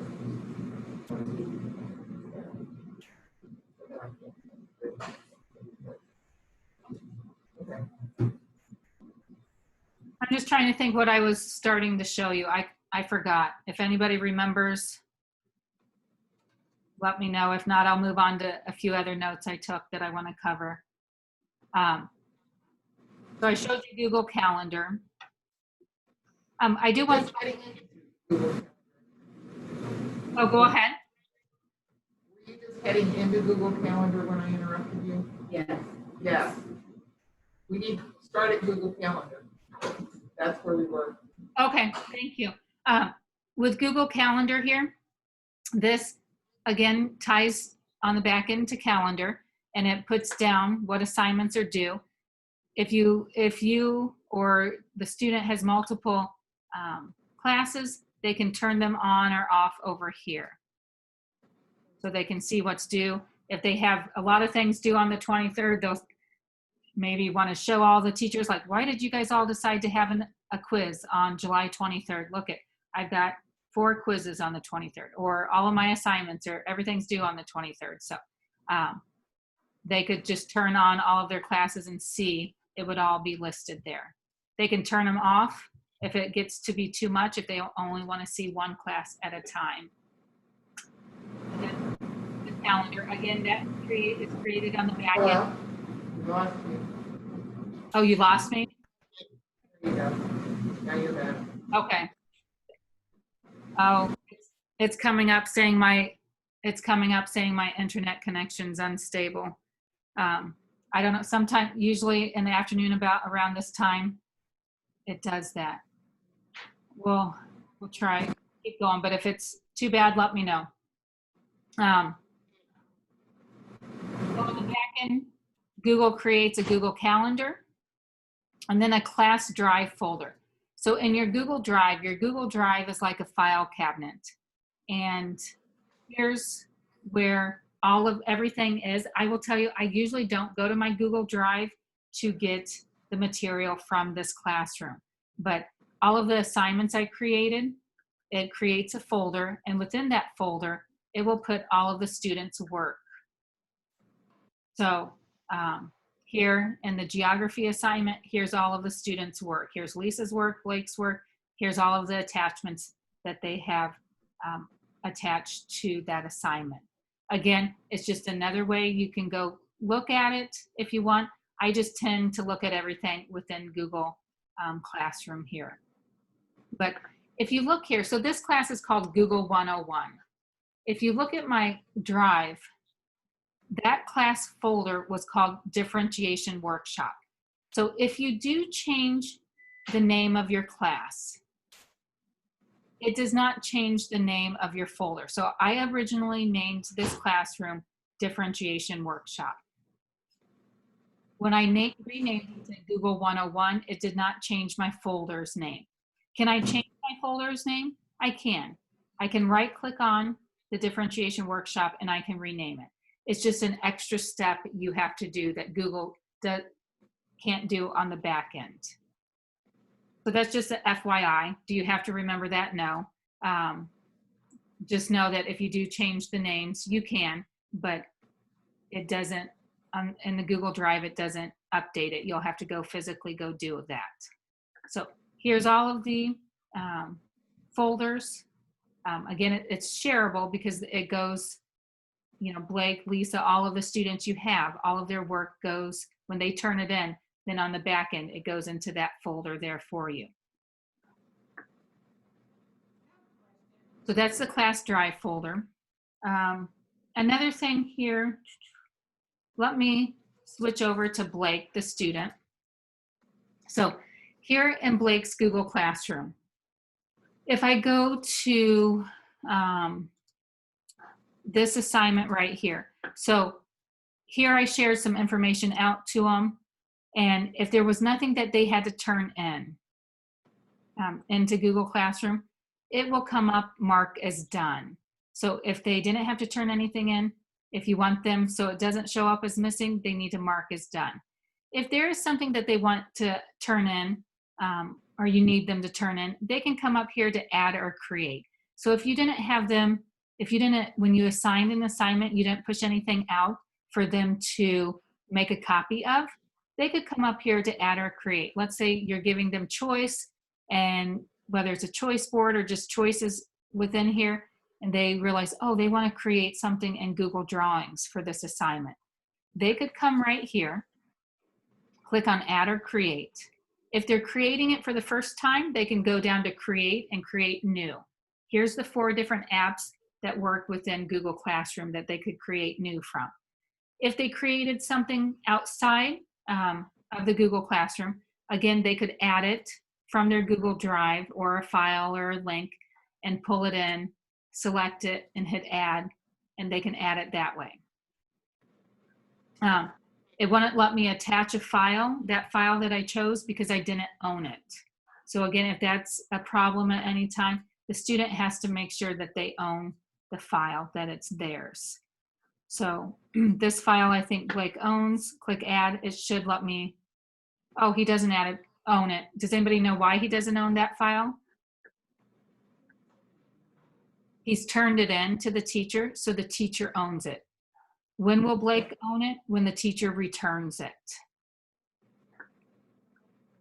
So let me just go here and go to create, and let's create a drawing. So let's say he's going to create something in Google Drawings for this assignment. Do you see it's saying it's creating? What's nice about this, when you create it right from Google Classroom, what just happened? It just put his name up there. You saw I didn't type it, and it put the name of the assignment. So again, the advantages of creating this from Google Classroom is it puts the naming convention here. It names it, his name and then the title of the assignment.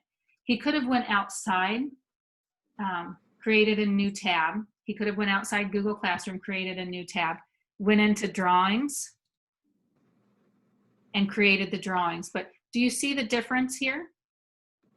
The difference here, it doesn't put the title up there. Why? Because it doesn't know what title to put because you didn't create it in Google Classroom. When you create it in Google Classroom, then it will go ahead and put his name there and then the title of the assignment.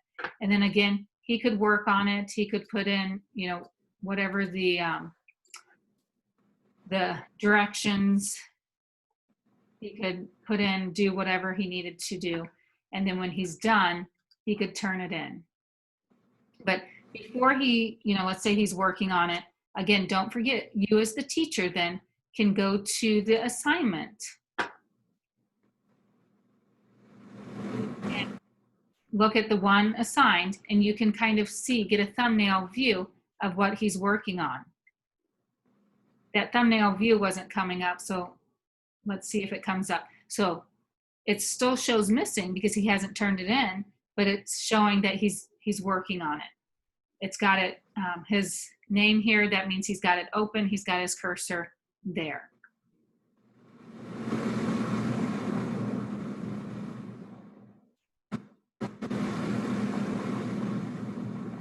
So then if I go back to the student, Blake, when he's ready, then he can turn it in.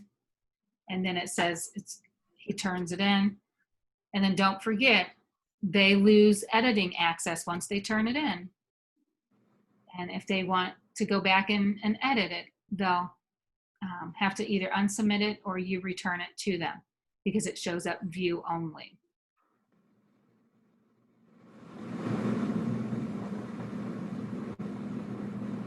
One other thing here in Google Classroom. So this is Blake, the student. If I go to view your work, Blake can see his work that he's done. He can see what he's turned in, what it's assigned. He can see what's missing if it's after the deadline. You see how there's a paperclip here? That means there's one thing attached to this assignment. Do you see there's that comment box? There's 2 comments on here. So here's yet another way they can see if there's comments on this assignment. He can click on it. He can see the comments. If he wants to, reply back with a comment, he can go to view details and put in the comment right there. And when it's about, teaching the kids where all these things are, again, the more they're working with it, the more they'll see where they like to go to find where the comments are. And now I've updated, hey, there's 3 comments there because Blake then replied back to a comment.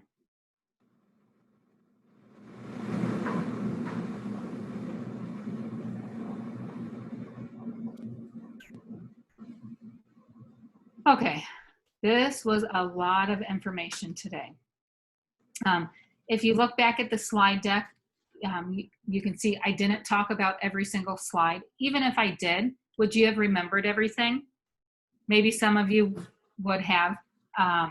But if you want to access this slide deck after today, did I already explain how to add this to your drive? So, was that a no? That's a no. Okay, thanks. So to add this to your drive, let me copy this. I'll get out of my account and go to Blake's account. And so it should show view only here. And to add this to your drive, it should have a triangle here with a plus sign. It's right here. It says add shortcut to drive. If you click on that, you can put this in your drive so you can access it if you so want to after today, whether it's 2 days from now, a month from now, a year from now, you can. You can always go and delete it as well. I can put it in my drive. Remember, my drive's like my file cabinet. If I double click on it, let's say my drive, my file cabinet's organized and I have it organized by folders. I could create a folder called Google Workshops. I could put it in my classroom folder. So if I don't have a folder here that I want to put it in, I can come down here and create a new folder from here. And I can name it, Google Workshops or whatever. Once I have a name, then hit the check mark to create folder.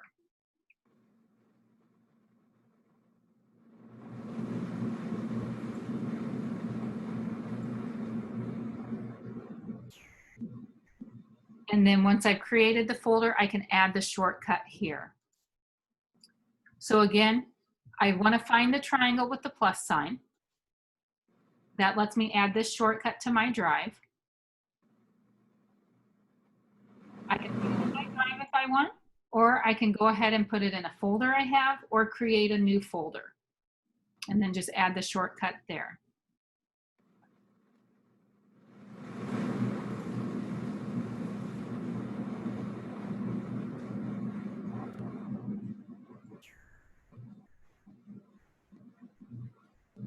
Any questions about adding this shortcut to your drive?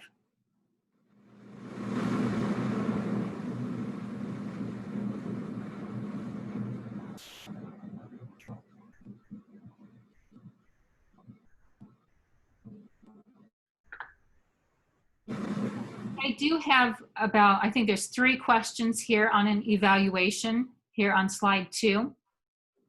If you could fill that out as well. And then I think I might have it on the last slide as well. So same evaluation, if you'll fill that out. Also here in the slide deck, I've got some additional resources if you want to look at to help you on your journey with Google Classroom. But remember to breathe. You've got each other to help you. You've got your students to help you. Let them know if this is something new that you're learning as they're learning as well. But I think you can do it. So I appreciate your time here with us today. I know it's a few minutes before 2 o'clock, but I don't know if Lisa or was it Chris, if you want to say anything, or I've got time for questions as well. You may have questions or you want to good? Lisa, I think we're all good. Thank you very much. Yeah, you're welcome. Thank you. Have a great weekend, guys. Thanks. Bye.